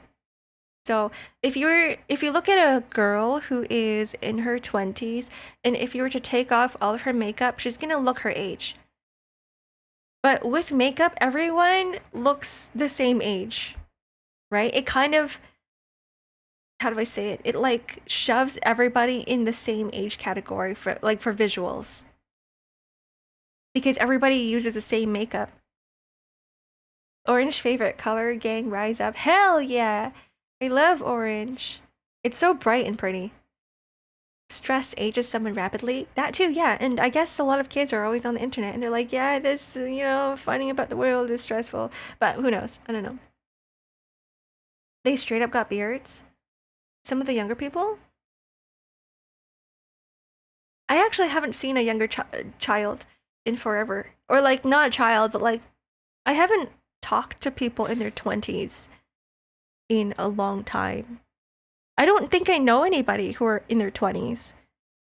Everybody I know are like older. So I have no idea. I have no idea what the 20-year-olds look like now. Grandma, I'm 16. I don't even know what like the high schoolers look like because I don't talk to kids. I'm in my 20s, so boom. I guess you guys are the 20-year-olds I'm talking to. Hello, fellow kids. By choice, same, but by choice, typically. Folks born in 2006 or 18 this year. Still a child to me. Like, it gets up to a point where you're like, oh yeah, 18 is old, but like, I don't know. Everyone who's like younger than 25 is like a child. I'm just a hag, guys. I'm just old as hell. I'm not in high school. I was held back. You know, that's fine. I think once you get to a certain age, the age doesn't really matter anymore. 18's not old. 18's baby. 18's baby. 18's baby. They're all babies. Even people in college are babies. You're all babies. You're all fetuses. Oh, 30 isn't old. Internet has gotten weird about age recently. Yeah. I agree as well. I think it's probably because all of, the internet is just littered by like a whole bunch of kids nowadays. Because the kids don't have their own spaces. Because back then, okay, like, there were kid spaces. Even though, yeah, there were also adults in those kid spaces, but still, what was it? Club Penguin. There was like Neopets, Gaia Online. All these forums that kids could gravitate towards. And now it's like, where do they even go? They just hang out with all the other people of other generations. There's no like kid spaces anymore. Reminds me of the regular show when Mordecai got called old for being in his 20s. Oh god. Oh no. The internet turned into some kids' parents. Yeah. Yeah. Like, you don't even want to bother arguing with people online because most of the time they're like half your age. And it's like, why am I arguing with 13-year-olds? It makes no sense. So it's like, I'd rather just take the L and just deal, like, and be happy. There's no point arguing with another person online. It makes no sense to me. Club Penguin was so much fun when I was little. I actually didn't go on it. I wasn't on Club Penguin. I just know of it. We're aging faster because of lifestyle pollution. 30s in the day. I actually think pollution back in the day was a lot worse than now. I think we've gotten to a point where air pollution is definitely less. We have better air quality, but I do think food has a big thing with it. Also, actually, no, you know what? I'm gonna take all of that back. Because back then, in fact, I think the kids actually look like kids these days. I think kids look like kids these days, and back then, a lot of the kids don't look like kids. Okay, we're gonna go back in time. Let's turn the wheel. Let's turn the clock. Let's turn the clock backwards. I'm gonna go 1990, 30-year-olds. Okay? A 30-year-old in their 1990s, I'm on the wrong tab. I'm on shopping right now. It's not what I want. It's not what I want. A 30-year-old person in the 1990s actually looks like they're like in their 50s. So like we see something like, for instance, let me save this picture here. A 30-year-old back in the day looks like they are old as hell. Like, you see these memes going everywhere, right? These ones. specifically, you have the names of the persons as well, right? This is a 30-year-old nowadays. This is a 30-year-old like back in the day. In like 100%. I think back in the day, people look way older. And it's probably because now we have better food regulations, but I don't know what it is. I really don't know what it is. Smoking does rough things. That could be as another thing as well, because back in the day we didn't really have smoking regulations. Now not as many people smoke. Grandma, that looks like you. What, this? This is like the opposite of me. I'm like, yeah, the person on the right looks like they're in their 50s. But this is what it was like back in the day. Yeah, what is that? Exactly. This is what I mean. So I wouldn't say that these days, younger people look older. Or it could be preservation is better nowadays. Hair plays a lot, I think. No, you're right. I do think so as well. Someone can look a lot younger with the right hairstyle. I don't think you can buy 30-year-old in the 90s. Yeah, no. Wrong tab, shopping tab, my bad. My bad. Clothing choice, that too. So if you were to dress this person on the right with a hoodie, would they look like they're in their 30s? No, they would still look like a 50-year-old. It could be the hairline. I think it's the hairline. I think it's the hairstyle and the hairline. So it's not just the clothing. I think it's really just the hair. They need a new hairdo. This is like your dad's hairstyle.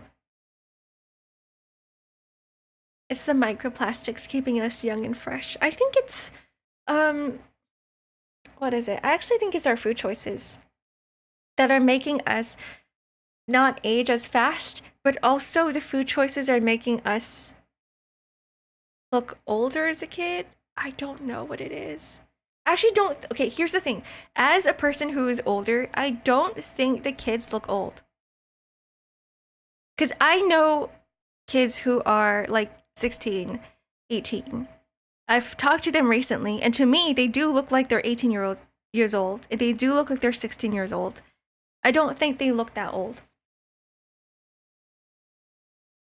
I thought the dude on the left wore some jogging zip up. Yeah, he's also wearing like a collared shirt. So I don't know.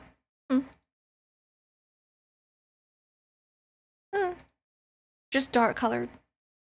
You think it's just jeans? Could be that. So who knows? I got called uncle by a small child once. People still think I'm in high school and it's weird. The Cav Manda's air quality? What? Okay. Air quality.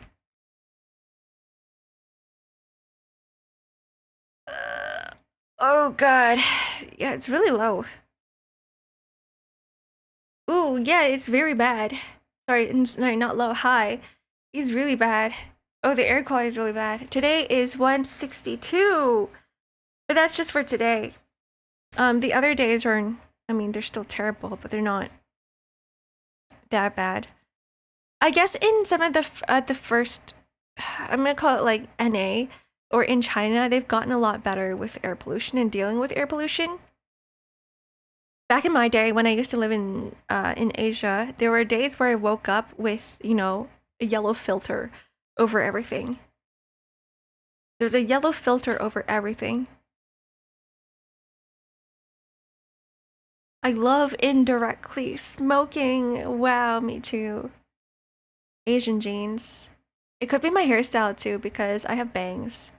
And for some reason, bangs make you look way younger than you are. So I'm like, I'm always gonna keep my bangs. I like looking young. At a certain point, I'm like, I like getting carded. Like, you know, when you're younger, right? And then you go to a bar, and then you're like, ugh, when are they gonna stop asking me for my ID? This is annoying. And then you get to a certain age, and you're like, I wish they would keep asking me for my ID. Bangs are cute, right? They are. I can't imagine myself without bangs. I've had bangs like all my life. Some of the days where the skies are yellow is weird. It is weird. And I'm like, how come we're not getting a smog warning? I never thought about it. I don't usually carry my ID with me anymore, so it's annoying. Yeah. Yeah, I'm like, some days I'm like, I just want to get like a beer. And then I walk past the beer store and I'm like, shit, I forgot my ID. And I know they're going to ask me for it. They always do. I mean, like there's that idea of carrying your ID on your phone because sometimes, like most of the times, I would have my phone with me, right? Um, but also it's like a weird dystopian idea as well, having your ID on your phone, like on a device. They asked me a couple months ago and it felt great. Right? When you're old enough and they ask you for IDs, it's like, oh yes, I feel like a youngin' again. You ordered Coke and they asked you for ID? What? You don't need ID for Coca-Cola. Is ID on your phone a common thing? It's common depending on where you live. It's not common in North America. There's so much pushback with technology. Everyone's always like crying about privacy, even though they probably know that all the corporations already have every single one of their information out there in their systems. People are still like, yeah, I need my privacy. I don't want my ID and things on my devices, on my phones. Because I think the government isn't very transparent with us here in North America versus if you're to go to Asia. Most governments are very transparent with their privacy, as in they're like, yeah, we have everything. Like it's not even a secret. It's like this is what we're gonna do. This is what we're gonna have. This is how we're gonna use it. And everyone's like, yeah, okay, I'm down. I think it's like a trustworthy government versus an untrustworthy government. They want to control as much as possible. It is what it is. Yeah, it's like you can't really do anything about it anyway. Like they're still like all countries are doing it. It's just a matter of if they're telling you that they're doing it versus if they're hiding the fact that they're doing it. And I think it could be because of a democracy thing. They're like, if we tell people we're doing this, then people are not going to like us because, democracy. And in the countries where there's no democracy, it's like people just have to deal with it. But at least the government is transparent. At least the government's like, yeah, this is what we're going to do with all your information and, deal with it. Because we're always going to be in power anyway. Trustworthy in government, never expected to hear both words in the same sentence. I'd say that even if I'd say as long as the government is telling you exactly what they're doing, then in a way, I would say it makes them a bit more trustworthy than a government who seems nice on the surface but is hiding shit from you. I think I would trust it too if the government was transparent. Yeah, that's the difference between the West and the East, where the West, there's a lot of things that are hidden behind walls, and not a lot of people know exactly what the government is doing. It's scary. The unknown is scary. In Nepal, we did a pro gamer move and did a revolution. Oh, you guys did, didn't you? Going to play fight my roommate. Okay. All right. Have fun. You didn't have to tell me that. Damn, I. How is that? How is that your first message? Do you like randomly go into people's chat and you just tell them that you're gonna play fight your roommate and then you just leave? Is that it? But thanks for telling me. I will make do with that information, whatever it means. Asian governments have their own bag of worms. Yeah, there's definitely a lot of worms, but it's a thing that you just gotta accept because you're like, I can't do anything about it anyway, so I'll just deal with it.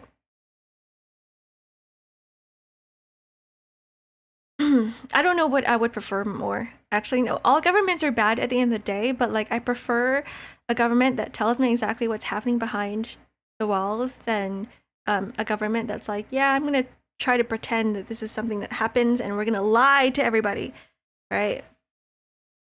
Like that's the major difference. Asian governments, when they hear the word corruption, yeah, it's like, yeah, you're dead. No, actually, no, it's the opposite where when I was living I was living in China. They were cracking down on corruption so hard that people were escaping the country. It's like the moment they find that you're a corrupt politician, it's like it's over for you. It's over. There was back like a long time ago, bribery was a massive thing in the government where it's like corruption was the government. But then it got to a point, I think it was like 2008 when they started cracking down on corruption because they realized how bad it was getting, and then like all the politicians were like trying to escape the country.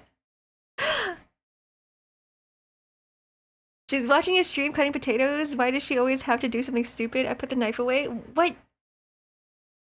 Let her cut the potatoes while watching stuff. I mean, she can listen, right? I mean, you guys can do what you guys do. I'm not gonna judge. Australia has a nice street that tells you where your taxes went, and that's pretty cool. Actually, yes, I would love that. Because half the time I'm wondering where my taxes are going. It's like, yeah, I'm paying so much for freaking taxes, and we're not seeing anything done in the city. It's like, where are these taxes going? In your pockets? In your goddamn pockets? Probably. Like, can we have that too? I love the transparency. Give it to me. Give it to me more. God. This is a topic I'd love to speak more about, but it's definitely not the place. Yeah, I guess if you have to ask yourself if it's something that you should speak about, then it's probably not the place. That's a good mindset to have. Here in Japan, they don't care if you have a cheating scandal. Oh, hey, in Japan, they don't care if you have a cheating scandal. Yeah, it's like moral code is different culture to culture. It's like how people always say, and you can't really teach moral and ethics. It kind of just comes like applied to you by there's no morality police. She cut her finger already. Oh God, put a band-aid on her. Put a band-aid on her and tell her everything's okay. Don't call her stupid. I know where my taxes go and I don't like it. Sometimes you don't have a choice. I mean, I prefer knowing where my taxes go than not knowing. Even though it's going to a place where like I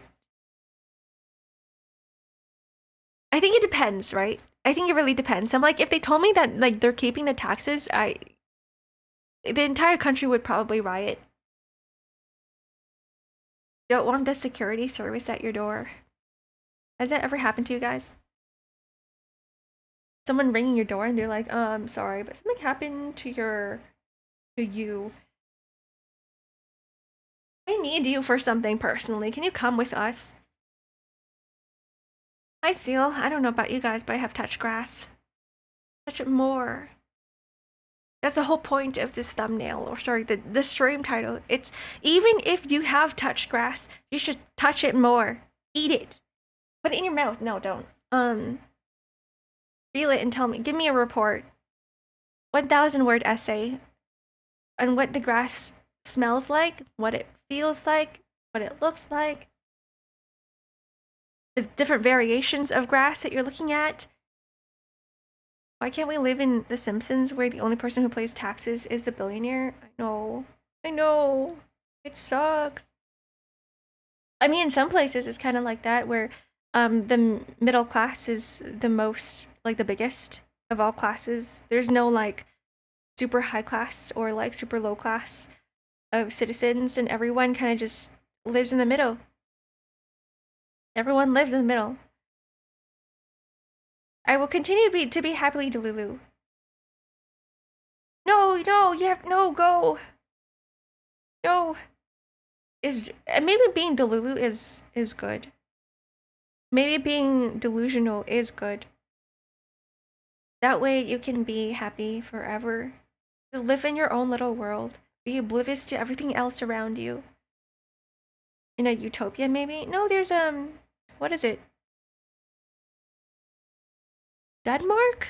Denmark's like that. Norway is kind of like that. Norway, definitely middle class is like the main. Like everybody's in middle class. There's no like big differentiation between class, wealth, whatever it is. It just depends on how greedy people are. The problem is that all the people with a lot of money are making the big decisions, and they're like okay with the wealth gap because they have the most amount of money. They're the ones living in the top 1%. So they're like, I'm gonna benefit from this. Why would I want to close the wealth gap when I am living the best life ever, right? Greed. I've been touching grass all winter, but I can't during spring and summer because pollen allergy. I'm the opposite. Winter is covered in snow for me.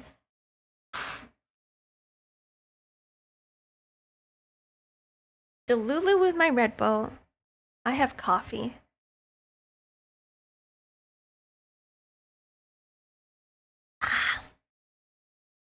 The grass is frozen for a while still. I touched snow today though. All of our snow melted. I'm kind of glad for it, which means that I can go out and I can touch more grass. I actually did touch grass the other day, but I ended up touching grass mold. It wasn't grass, it was grass mold. It was a layer of white that wasn't cold, that was on top of all the grass. And I was wondering what it was. But no, it was mold. It was snold. Yeah, snold. Hi Celeste, welcome in. Hello, hello. The vibrant varieties of the one color are quite immaculate to look at. The vibrant varieties, I don't think we have that at all. All of our grass kind of looks the same. They all look the same color. They're all the same color. They're all green. And when things die, they just all turn yellow at the same time. Moldy grass touching seems ill-advised. I mean, it is what it is. I had to touch grass somehow. I was poking at it. I was like, what is this? Poke, poke, poke. Poking at the mold. Chemical warfare? I don't know. I don't think so. How are you, Ark? Feeling allergenic, or feeling allergies. I'm kind of exhausted. I'm gonna be real with guys. I'm kind of exhausted. There were some like heavy things that happened last week, and I'm still trying to deal with some mental barriers. And so I have been really slow with replies. No, not slow with replies. In fact, every time I get a reply, I try to reply as fast as possible because I don't want things to be pushed back. But there were some messages that I forgot to reply to and some things that I forgot to do. So I missed certain deadlines and now I'm feeling like a little bad about it. So I'm trying to catch up slowly. I wrote a few apologies here and there because I'm like, shit, this is late. I'm so sorry. But like, I'm getting used, like, I don't know, I'm just catching up.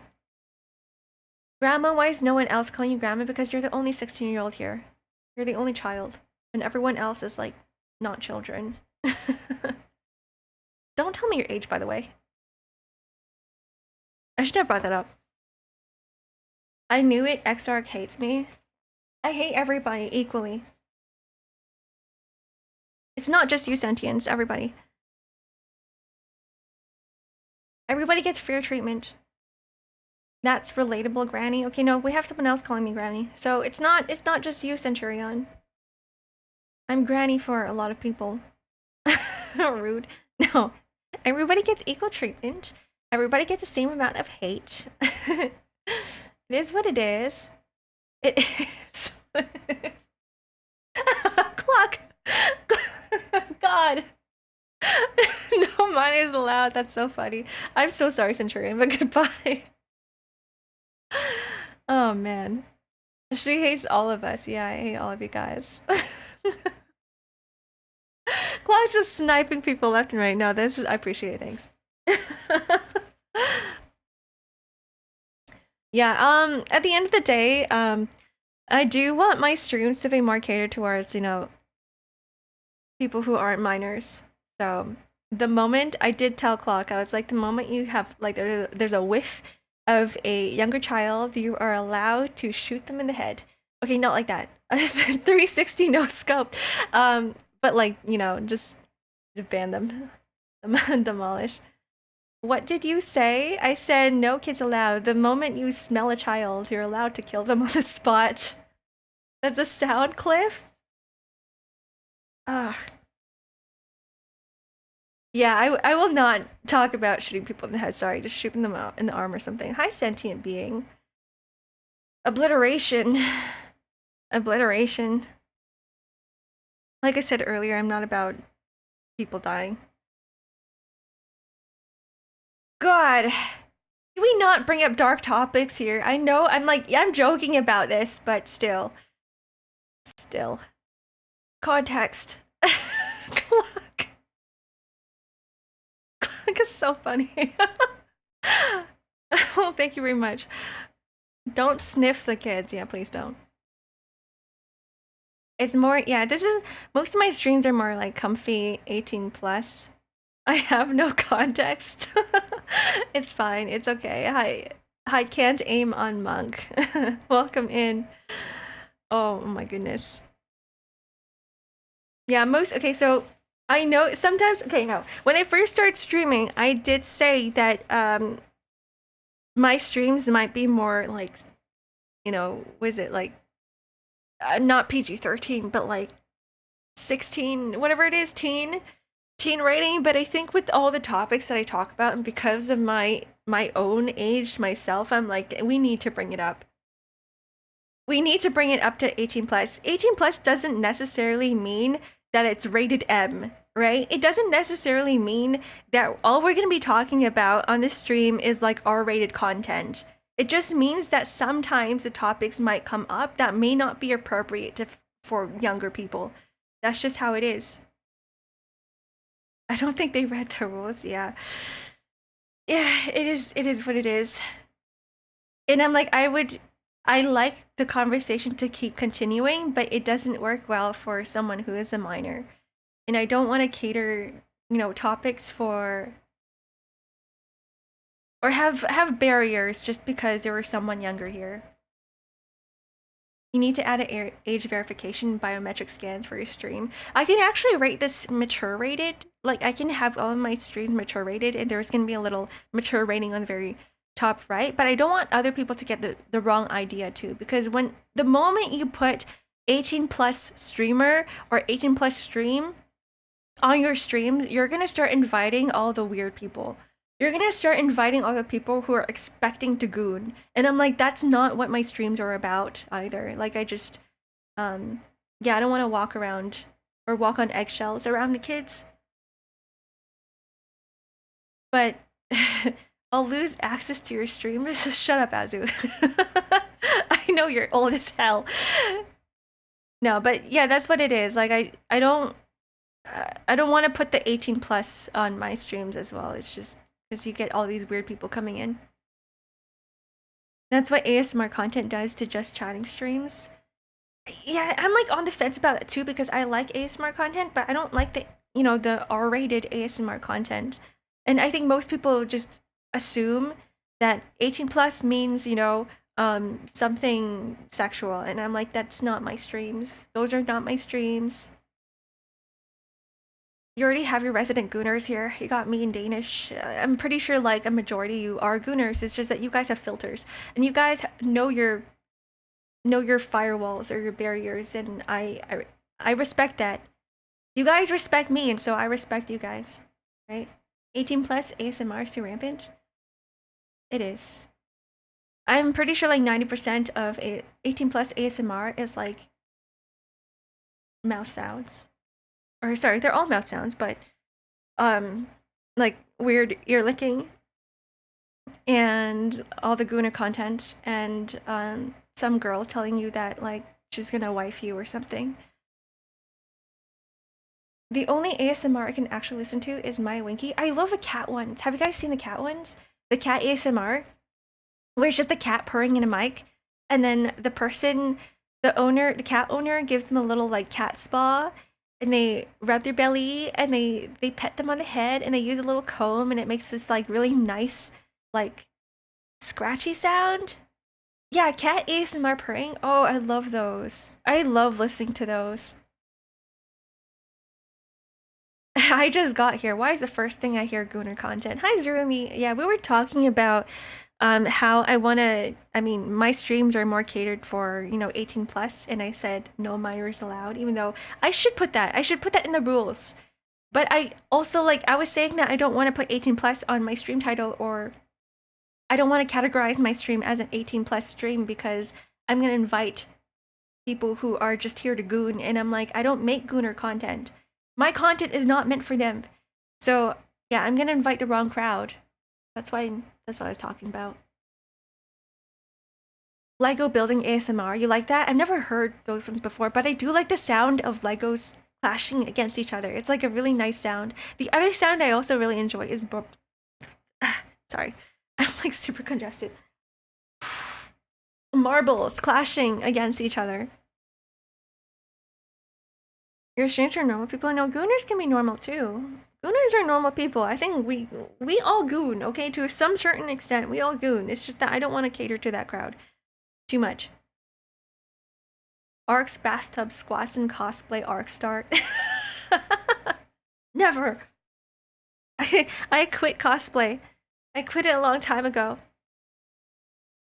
Too much money. Cosplay is a very expensive hobby. And then the thing is, you only wear your cosplay like once or twice, and that's it.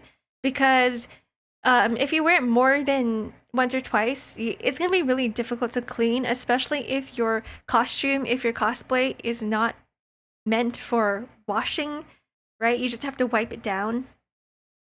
And it's like, what do I do with this now? It's a stinky cosplay covered in my own sweat and BO. Like it gets stuck in a closet forever, and then it takes up space, and I don't live in a very big space. So there's that. And then it costs like a few $100s to make, a few $100 for each cosplay. And then you're only gonna be taking pictures of it like one time. And I never leave the house anyway, so yeah, cosplay is just not meant for my lifestyle anymore. You don't wash your cosplays before you put it away. You can't. Like if you were, I mean, depending on what costume it is, right? Like which character you're wearing, but like a lot of costumes I have are like there's feathers and other glitter and gemstones and stuff that are glued on. So I'm like I can't put this through a washer. Dry cleaning, yeah, I guess you could. Or like foam, because if you have armor, there's like foam armor on the cosplay, and you're like, I'm not putting foam into a washing machine because it will break. You can still disinfect it. You can, it's still gonna smell like BO, and there's still gonna be oils on it. You can't get rid of that. Yeah, right? It's a hassle. So I'm just like, I wear it twice and that's it. I'm like, it's forever in the closet. Never bringing it out again. So no, it just goes into a box. I had like a whole box. I don't know if I still have it. I have like a box of cosplay items. Calling you dirty. I'm the dirty one. It can be cheaper if you buy it off Amazon. Get a wig that's poor quality for the Twitter pictures. I think that's a problem as well as I can't do it. Like I can't get a budget wig because it doesn't look good. I need one with a lace front, and those ones are expensive. And the second thing is I style my wigs too. So if I have a budget wig that doesn't work well with that doesn't have heat resistance, right? I can't use a straightener on it. I can't apply heat onto the wig to how do I say it? To like mold it to a certain shape. And so like I have to be spending a lot of money in cosplay because for me, cosplay, I go really deep into cosplay. I'm like, it has to look like you don't necessarily have to look like the character for cosplay, but I'm like, if I'm gonna be cosplaying, I'm gonna go all out on it. I'm going to go all out. Did he use extensions for wigs? Yeah, there's like a way for you to like actually use a needle to like put more hair into the wig as well. You do love aesthetics. Yeah, I do. I'm like, if I don't look like the character, what's the point? I'm like, I have to look like the character. I have to. And then it gets really pricey. It gets really, really pricey. That's like if I were to if I had a 9 to 5 job and if I had time, I would. I would cosplay again, but I don't. My most pain cosplay experience is the wig. The wig.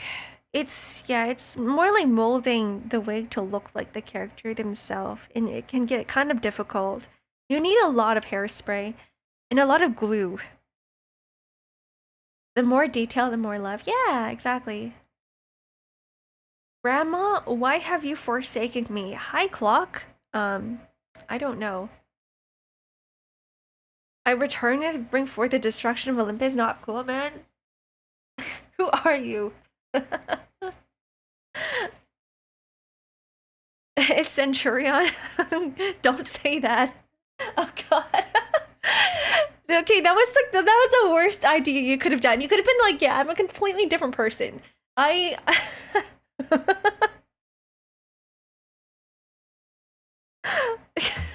Oh my goodness. Mine have always been leather cloth cosplay. I've never had trouble with it. I think leather cloth is yeah, as long as it fits your body and you can always tailor it. Oh my goodness. Don't need a wig if you shave to be a bald guy. I mean, then if you ever want hair, you would need a wig. You definitely would. Some people put like I used to be in the cosplay community with like there were a few people that I hung out with who were like really into it and they would be invited to cons. Like the convention would pay them money to be a guest at the convention. And so for them, if they were to model a wig, sometimes they would buy like 4 different wigs just to get every single piece to be correct. Like they would take parts of each wig and glue it together or like pin it together so that like the hair behaves a certain way. And like each wig costs at least $30. Usually it's like 30 to $50. So like that's just the wig portion of the cosplay. And then you have to think about if there's a weapon, right? You either one commission someone to make the weapon for you, right? Which costs also a shit ton of money, or you can make it yourself, but then that's gonna cost a lot of time. And one person I knew was like, instead of using foam, they're like they really wanted to get really into it, so they ended up using wood. They made their own wood workshop for it. It's so cool to see when that level of craftsmanship goes into wig styling. Yeah, it is. It's just really pricey and takes up a lot of time, but it's like a hobby that people are willing to get into if they have the money. Making it yourself is fun. It is, yeah, you're right. It is fun. I prefer not to just because I used to do it. I used to have like a whole sewing kit just to like sew my own cosplays. But it got to a point where buying fabric was more expensive than actually buying the cosplay. Because fabric in, I guess in Asia is a lot cheaper and you have factories who do it. So all you have to do is pre-order, give them your measurements, and they will do everything for you. Versus here, if you were to buy the fabric, it's like getting 2 yards of fabric is already, I don't know, $100. And then you have to make it yourself as well. And it's like it's there's no point. There's no point. Unless I was rich and I had a lot of time. But I don't. I need to learn sewing. It's kind of fun. It is really fun. I thought about getting an embroidery machine too. I mean, that's not really sewing, but still, it'd be pretty neat to start embroidering my own clothing and modding my own clothing. I need some water. Hold on. Yeah, I fixed it right before stream. Not a floating head. When are ads starting? Because I need to pee. How do people go for so long in their streams without going to the bathroom? Like, how does that work? Especially when they are drinking water the entire time. Like, you gotta stay hydrated because you're gonna be speaking the entire time you're streaming, right? Start them now? Okay, they're starting in 10 minutes. I might as well just start them. Okay, I will be right back. See ya.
Hello, I am back.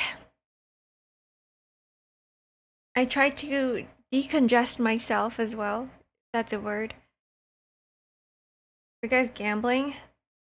You lost 9,000 points. Holy crap! That's a lot. That's a lot of points. Okay, I'll win it back.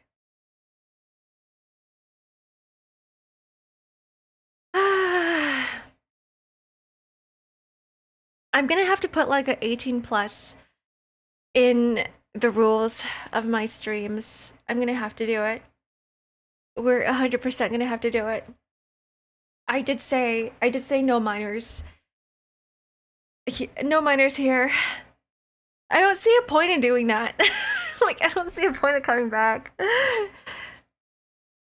Yeah, surely you will win it back.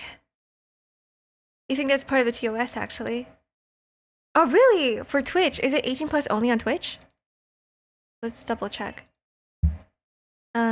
Age limit. Is it age verification? Age limit? I think Twitch is like 13, isn't it? Yeah, you have to be at least 13.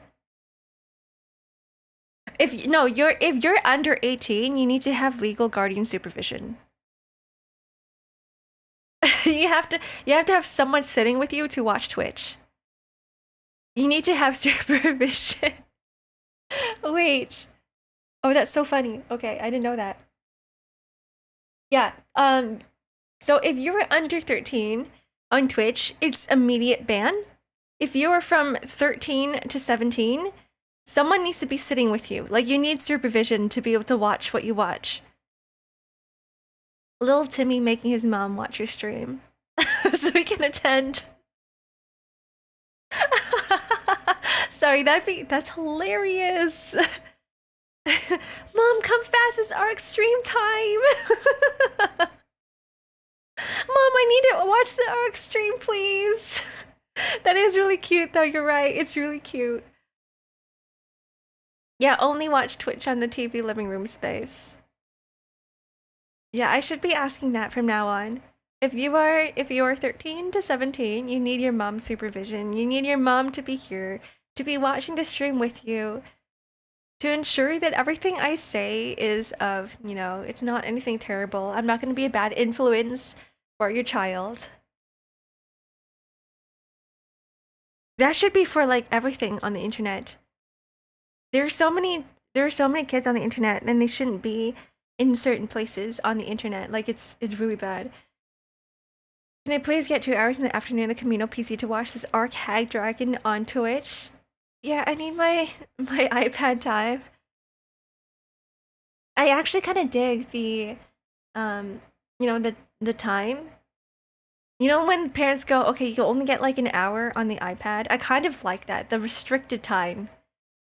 The restricted time on an iPad, and it's set to like with parental controls. And the other thing is that it's given to them as a reward. So it's like, only if you have completed all of your homework can you get on the iPad. Can you go on the iPad for an hour? I think that's pretty nice. Hey, you only get an hour of X-Ark stream, sweetie. I used to have such a square that I actually interrupted my mom to watch PG movies on the TV with me.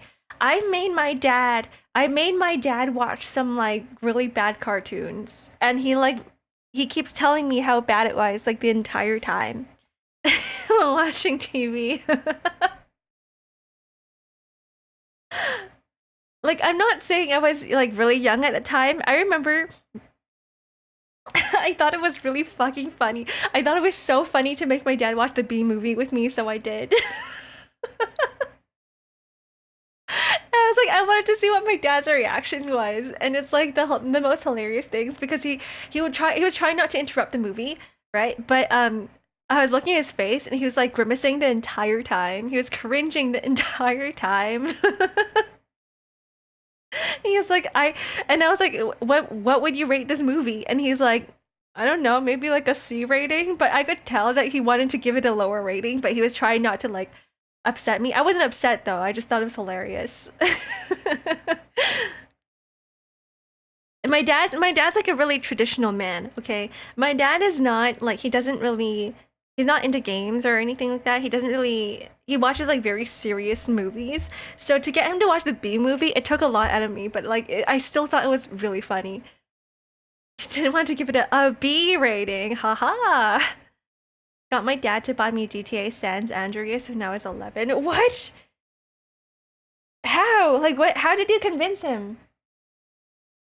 Like, some things that kids do, they can just get away with because I feel like their parents don't know any better. Because I was talking to my baby cousin at the time. She was 11. She's not 11 anymore. But I was talking to her when she was 11. I was like, oh, by the way, what do you do in your free time, right? At that time, they didn't, I don't think like internet restriction was really a thing. And she was like, I play Black Ops. I was like, what? You're 11? I was like, what do you mean you play Black Ops? I was like, Black Ops? Like COD?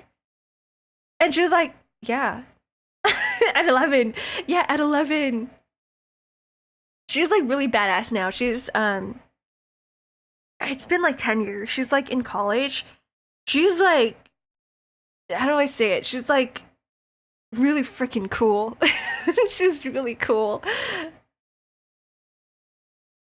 In public lobbies, I hope not, but I think she was. She's very hard-headed. She's like, you look at her and you're like, yeah, she can beat me up. She could probably beat me up. She's got that vibe. I was so happy that I killed someone in Battlefield 4 when I was 7. Like back then we used to play all these like really hardcore games. Thank you for the 3 months, Ravi. 3 means Dawn, Quixote, and Terra or something. Yeah. Yeah. Oh, thank you very much for 3 months, Ravi. I started playing COD at 6. I only play with bots though. At 6 years old. So your name is lying? Right? You're like lying by calling yourself can't aim on monk, because you definitely can. You've been training your entire life. I was killing people in The Sims and not COD, which is probably worse. I don't know what the hell you guys were doing, but I was playing freaking DDR when I was younger. You know, like on the PlayStation, right? You can get like a DDR match, Dance Dance Revolution. I was playing that. I was also playing Digimon Worlds. I was also, until it got stolen from me, and they're like, here's a Barbie game instead, and I was like, no, give me my Digimon back. The mats, yeah, those are really fun. You love DDR? It sucks. It's taken away from us. The arcades can't afford the maintenance anymore, so they're like, let me just bring out a pump machine instead of DDR. Like DDR is gone. You stole it. You stole it, Santia. No, it was one of my uncles. He took it from me. He was like, "Oh, you have Pokemon Worlds," and then he asked my parents, or cousin, or something, uncle, cousin. I don't know what the relationship is. But he was like, "Can I have it?" And my parents were like, "Yeah, go take it." And he was like, "Yeah, okay." And then like he just took it, and I'm like, "But my save file." Did you play the new Digimon game? It's so good. No, I haven't. I kind of want to, just for the nostalgia. Digimon. Is it Worlds? Is it World 4? Is it something else? Is it Digimon something else? That's not it. Not Digimon Worlds 4. Digimon Worlds 4 came out in 2005. Time Stranger. Digimon. Time Stranger. It looks really goddamn good. You can ride your Digimon? What? We weren't able to do that before. Is a story that's really good? Oh. More story-focused JRPG, kind of like Persona. It's really good. So if I were... Okay, here's the thing. Give me a rating for the story out of 10. And also compare it to like Persona, okay? Because I know like you guys mentioned... Okay, Koa, you mentioned Persona in comparison to like, to compare it with Digimon Time Traveler. So what would you rate the story if like Persona itself was like a 5 or something? For real, it's been some real fun mornings these past 3 months. They feel like it's been a few weeks. Take care of yourself, girl. Oh, thanks, Ravi. I will try. this past week and a half has been pretty bad for me. Just a lot of unexpected things happening that were out of my control. I couldn't do anything about it. And then it was like I was shoved into situations that um, I mean, like, I'm not regretting being part of those situations because I would love to be there. But at the same time, it takes a lot out of me. So I'm like, I'm just trying to catch up to everything right now. Probably 3, 4, where Persona to is isn't 4 to me. It's predictable, but it's fun. Yeah, for me, I'm saying Persona's a 5 just because I'm like, I don't really like the Persona stories that much. Like, you're right too. Like, it was fun for me, but it was predictable. But I don't know, like, what is Digimon Time Traveler in comparison to Persona 4, 3, 3, 4? It tastes okay. Wait, what are you eating? The weirdest combo of a midnight snack. Wait, what's in it? Wheat bread, peanut butter, banana slices. Wait, that's like my lunch sometimes. Like when I'm really lazy, that's what I make. A peanut butter sandwich with banana slices. I kind of like it. I kind of dig it. Hope things mellow out for you. Yeah, everything's over. Everything's done. Like everything that I need to do was done last week. It's just that now I'm catching up on work and I missed a lot of stuff. Like I missed a lot of messages. I missed a few deadlines. I missed some updates. But I did try. I tried my best. Peanut butter and banana rules, right? You can just have it by itself. You don't need the bread. You don't need the bread at all. Okay. You need to turn off your brain for the Digimon story. You need to turn it off? Not turn it on? Well, that tells me that it's not that good. Because, like, in order to actually get a good story or understand the story, you kind of have to turn it on. On a scale of 1 to 5, I think 3.5 or 4 out of 5 is pretty solid. For Digimon is a step up from the previous ones, but it's also Digimon, so I wouldn't expect Plan Escape torment levels of writing. Okay. Okay, no, that makes sense to me. All right. So it's the story's not like the best, but it's better than all the previous Digimon games. Okay. I'm looking for the game that would give me the best story ever. A lot of interesting commentary on the side stories. I need a game with a good story, like Yakuza levels of story. You guys have played Yakuza, right? One of the best stories ever. Yakuza 0? Hella good. Thing about Digimon stories is much more for heavily invested Digimon fans, and it covers lore that the Digimon fans I never have wanted to have explored for years. Oh. Oh, Disco Elysium was dark. Yeah, it was good. Disco Elysium makes you think. Though I heard that the game company ended up firing everybody and they took the game for themselves or something. There's like some controversial thing that happened with the dev team. But the game itself was really goddamn good.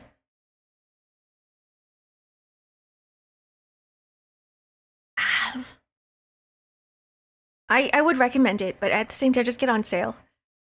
Just get it on sale. Do you cut your own bangs? Mine is getting pretty long. I'm considering cutting it since sides are so short. Yeah, I do. But I do it really badly because I keep adding more strands. Because for me, I like a really thick bang. I like thick bangs. I don't like the windowed ones that are trendy, like the ones that are kind of like stray hairs, right? I like the ones that are thick, so I keep adding more to my bangs. And I would go to the hair salon in my stylist, and they'd be like, "You want me to cut your bangs?" And I'd be like, "Yeah, sure, a little bit." And they're like, "Do you cut it yourself at home?" I'm like, "Yeah." And they're like, "Yeah, I can tell." So I'm like, because they say, "Yeah, I can tell," I just assume that I cut it really badly. But I'm like, it's just a straight line, isn't it? It's just a straight line. That's it. It's not that difficult. But I don't know. I don't understand what they mean by "I can tell you cut it yourself." And it could be because like part of my hairline, it's not completely straight. Like my hair grows sideways, but I have bangs that come straight down. Right? My bangs come straight down. So I have to cut it uneven, where one side has more hair than the other because it grows sideways. It doesn't grow down. So maybe that's why, because when they wet my hair, it like just goes straight down and they're like, yeah, it's uneven. But I'm like, it needs to be uneven. Because if I were to dry it, one side's gonna have more hair than the other. It's gonna look off. And they don't understand that. My old hairstylist understood that, but he moved to Japan. He moved back to Japan. And I'm like, now I need to find a personal stylist again who understands how my hair is growing. Because these people are like, yeah, all hair grows the same way. No, it doesn't. Not mine. I would probably chicken out though from haircutting, watching some guides. Um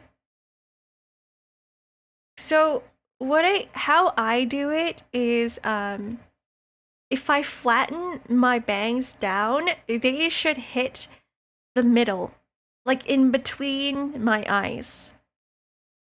Like between the bottom of my eye and the top of my eye. So it's usually around there, and I keep it there so that it's not too long, it's not too short. So once it gets unflattened again, it kind of goes up a little bit and it goes right above my eyelid and it ends there.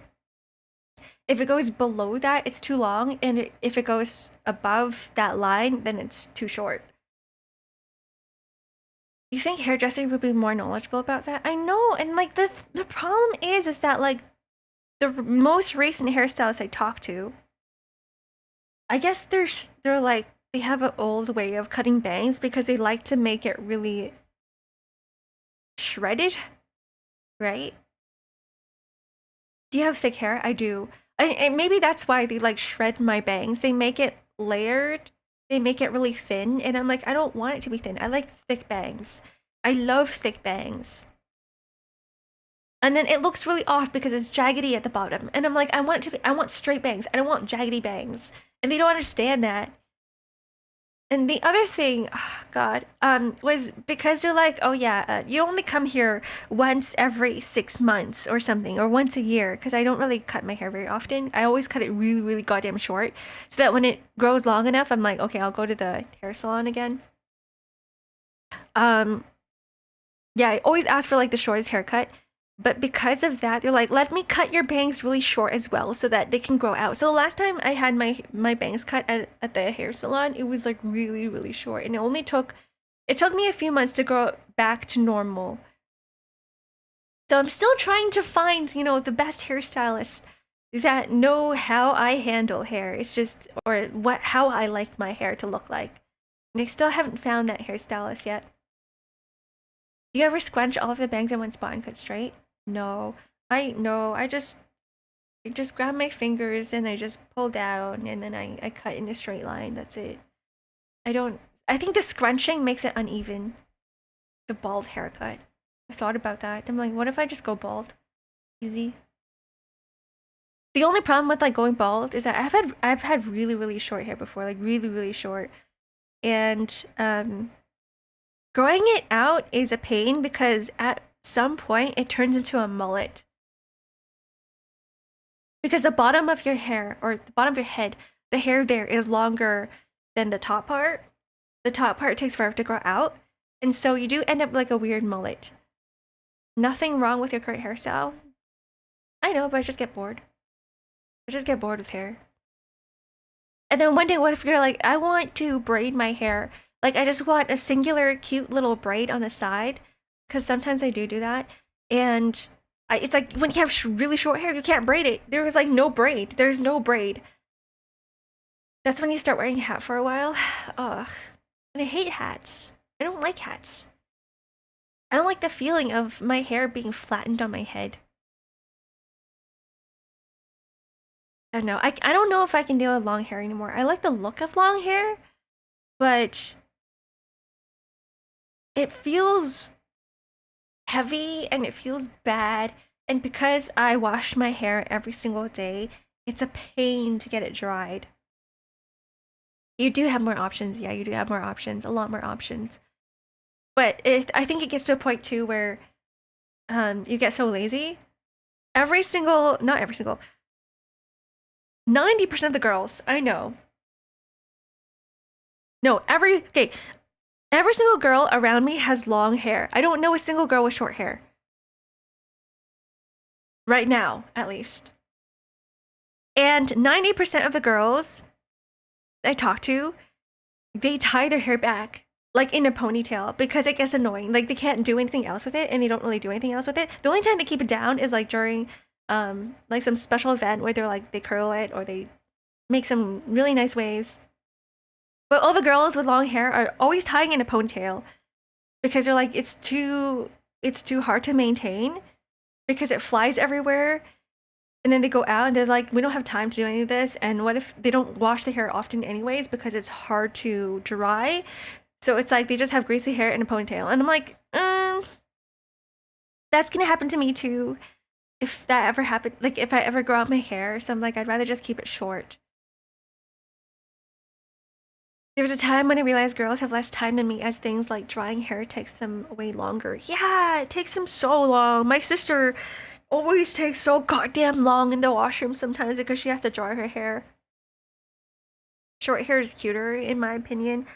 I like maybe I'm lucky that short hair looks really good on me. Like I'm short hair. No, I think I look pretty good with long hair and I look good with short hair, but short hair now has become my trademark to the point where there was one time when I actually grew out my hair and I didn't see anyone for a while. And the one time I did see people and they're like, who are you? They're like, I don't recognize you, Ark. They're like, I don't know who you are with long hair. And I'm like, you're right. Like, I have to have my hair short. I have to. It's easier to maintain. The longer it is, the worse it gets. My ex had hair down to her knees. Holy moly. Just taking a shower added like 5 kilograms of weight to her head and neck at that point. There was one girl, a content creator, a YouTuber with really, really long hair, and she kept complaining that it would give her headaches. Like her neck, she would have neck pains and she would have headaches because of the amount of weight that kept dragging down. My hair reaches my butt. That's really hella long. That's really long. I don't know. I can't do it. I can't grow that much hair. I refuse to. Too much work. Too much work. And when I had long hair, I had blonde hair as well. Like I had bleach blonde hair, which is even more difficult to maintain because bleach hair does fry out easily and it breaks apart easily, or at least bleached hair. I'm not naturally blonde. Bleached blonde hair. So like after every hair wash session, I would have to put like keratin into my hair, like the hair protein into my hair for it to not break apart. And that got too much. That's a lot of work. Too much work.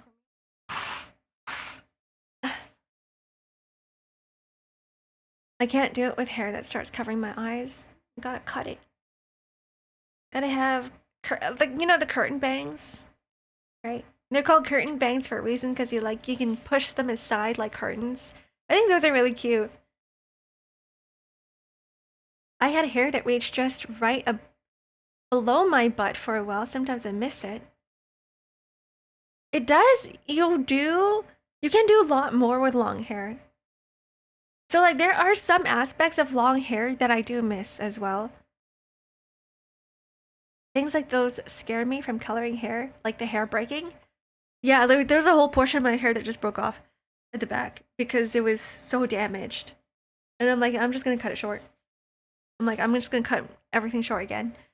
Bring back my short hair. What is it? Long hair. I think it's braids and ponytails. That's the one thing I miss. I can't really do a ponytail if my hair's too short. I can do maybe a small ponytail at the top, but like I can't do a low ponytail. It would just my my hair tie would just fall off. For coloring hair, there's a lot of nuance to it. I wouldn't normally suggest you do it at home if you ever want to color hair. I always suggest salon, but at the same time, at a salon, it costs you so much money. The lady from Devil May Cry? Oh, lady from Devil May Cry 5 That's a bob cut. That's like what I have. You just have to style it in a way so that it flares out. It's essentially what I have. And then you take like a hair iron, a straightening iron. It could be a curling iron, but usually it works better with a straightening iron. And then you flip the bottom parts of your hair outwards. You like iron it straight and then you flip it out. Ark, in your opinion, if I went to the same restaurant every day or in the same time, the same thing, how many days until they ask me the usual? Oh, so that happens to me because I'm the person that goes the usual because I used to work in the food industry. It takes around maybe a week, 5 days. But sometimes you have to be the first one who says it, or like you have to know that they recognize you. So there'd be a time where I would have regulars and I'd be like the usual, and they'd be like, yeah. For me, as the person working, it takes me around 5 days. So yes, 5 days. I have experience. The anime bob cut, yeah, that's what it is. Let's take a look at Lady's hair. Lady from Devil May Cry. I think it's, from what I remember, it's like a flared out short hair. My keyboard stopped working.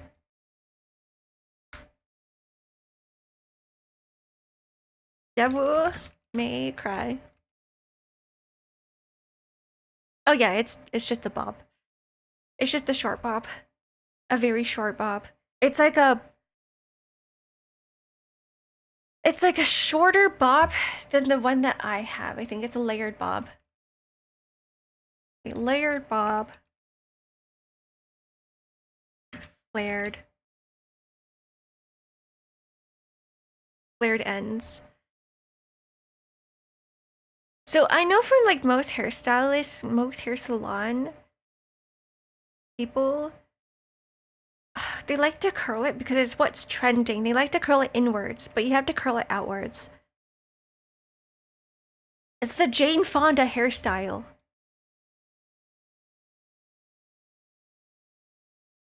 The Jane Fonda hair. Wolf cut girls are yum. I agree. I think so too. Everybody likes to get a wolf cut. There was a point where everyone was trying to get a wolf cut, and I still think that it's good. Like back then, we had the visual K hairstyle, and that's basically what a wolf cut is. It will never go out of style. The wolf cut will never go out of style. It just changes its name. Because back then, it wasn't called the wolf cut. It was just called an Asian mullet, which is like somewhat similar. It's not completely the same, but it's essentially the cut. The jellyfish haircut, the jellyfish cut a lot too. Yeah, I feel like if you can make it work, then it would. And then this became like the emo cut. And then it became the wolf cut. For jellyfish, it takes a lot of styling because it's like two different layers. It's like one that's really short at the top, and then one that's really long at the bottom, and there's no like transition from the top layers to the bottom layers. But in order to make it work, you have to style it every single day. Because if something is uneven, right, then it's gonna look really off. A lot of work when it comes to it's so pretty. It is. It is. There's this one Taiwanese singer, I think, that had a jellyfish haircut. I forgot what her name was. Whatever. It's fine.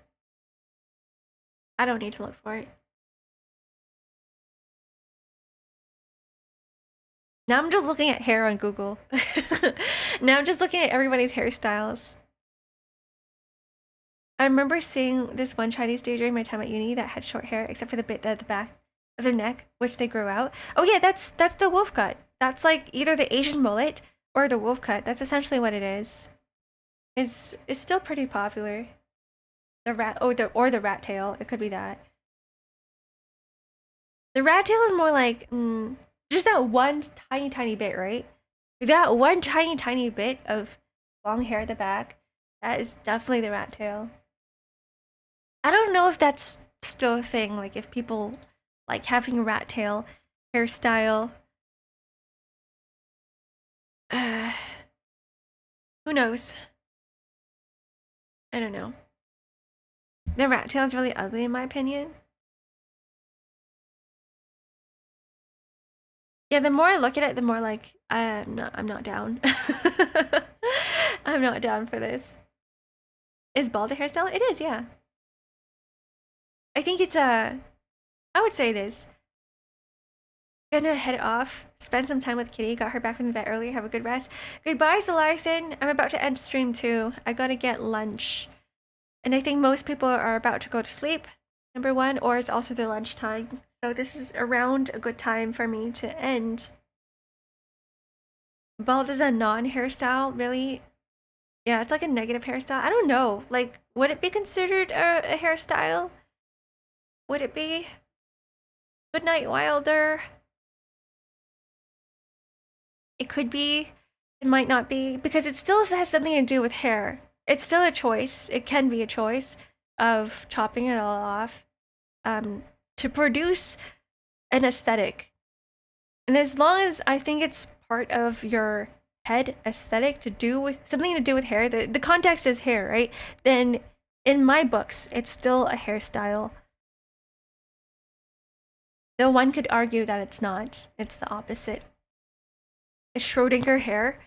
It's you need to cut it, so it should be hairstyle. True. True, it does grow out, and then you're gonna have to cut it again. Yeah, I'm like super congested now. Okay, we're gonna head off. Tomorrow is going to be finishing off Limbus Company Canto 9. It's going to be the next part of this story. It could be part 3, I think. Give me the Schrodinger's cut. I actually think Schrodinger's cut is okay. Before we end stream, I want to get into this. Schrodinger's cut is a an undercut. It is a bob cut with an undercut, right? Right? You know what I mean? Because the undercut with a bob cut, you can't tell if this person has like a bald, has like a shaved area in their head or not. You don't know until they lift it up. So that, my friends, is a Schrodinger's cut. That's what it is. Search up, what is it? Undercut, bob cut.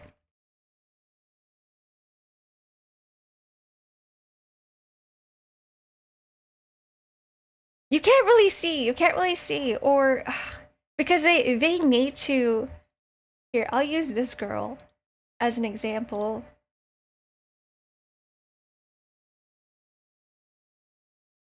This one right here. Wait, what? Did I even save it? I didn't even save it. No, I did save it. She's right here. Oh, this is really big. So you can only tell that the underside is shaved if she like lifts up her hair. But you don't know. You don't know if it is or not. Or long hair with undercut, you're right. Every man's dream is to get a Super Saiyan haircut. No, they would have to gel it like every single day. It wouldn't be a dream. It would be torturous. It wouldn't really work. This is kind of what I wanted for a while, because I'm like, it would lessen the amount of weight on my hair. Plus, drying it would be a lot faster. But everybody always refused. They always refuse to give me a shave. They're like, we're not shaving it. I'm like, why? Why? Give it to me. I really want this. This is what I want. Yippee for Ark. Alright, I'm ending for real now. Goodbye, lady. Thank you for your demonstration. Okay. Bye-bye. Take care of yourselves. Rest well. Good night. Or have a good lunch. Wherever you are. Good evening. Good morning. Good whatever. Just... bye. Bye.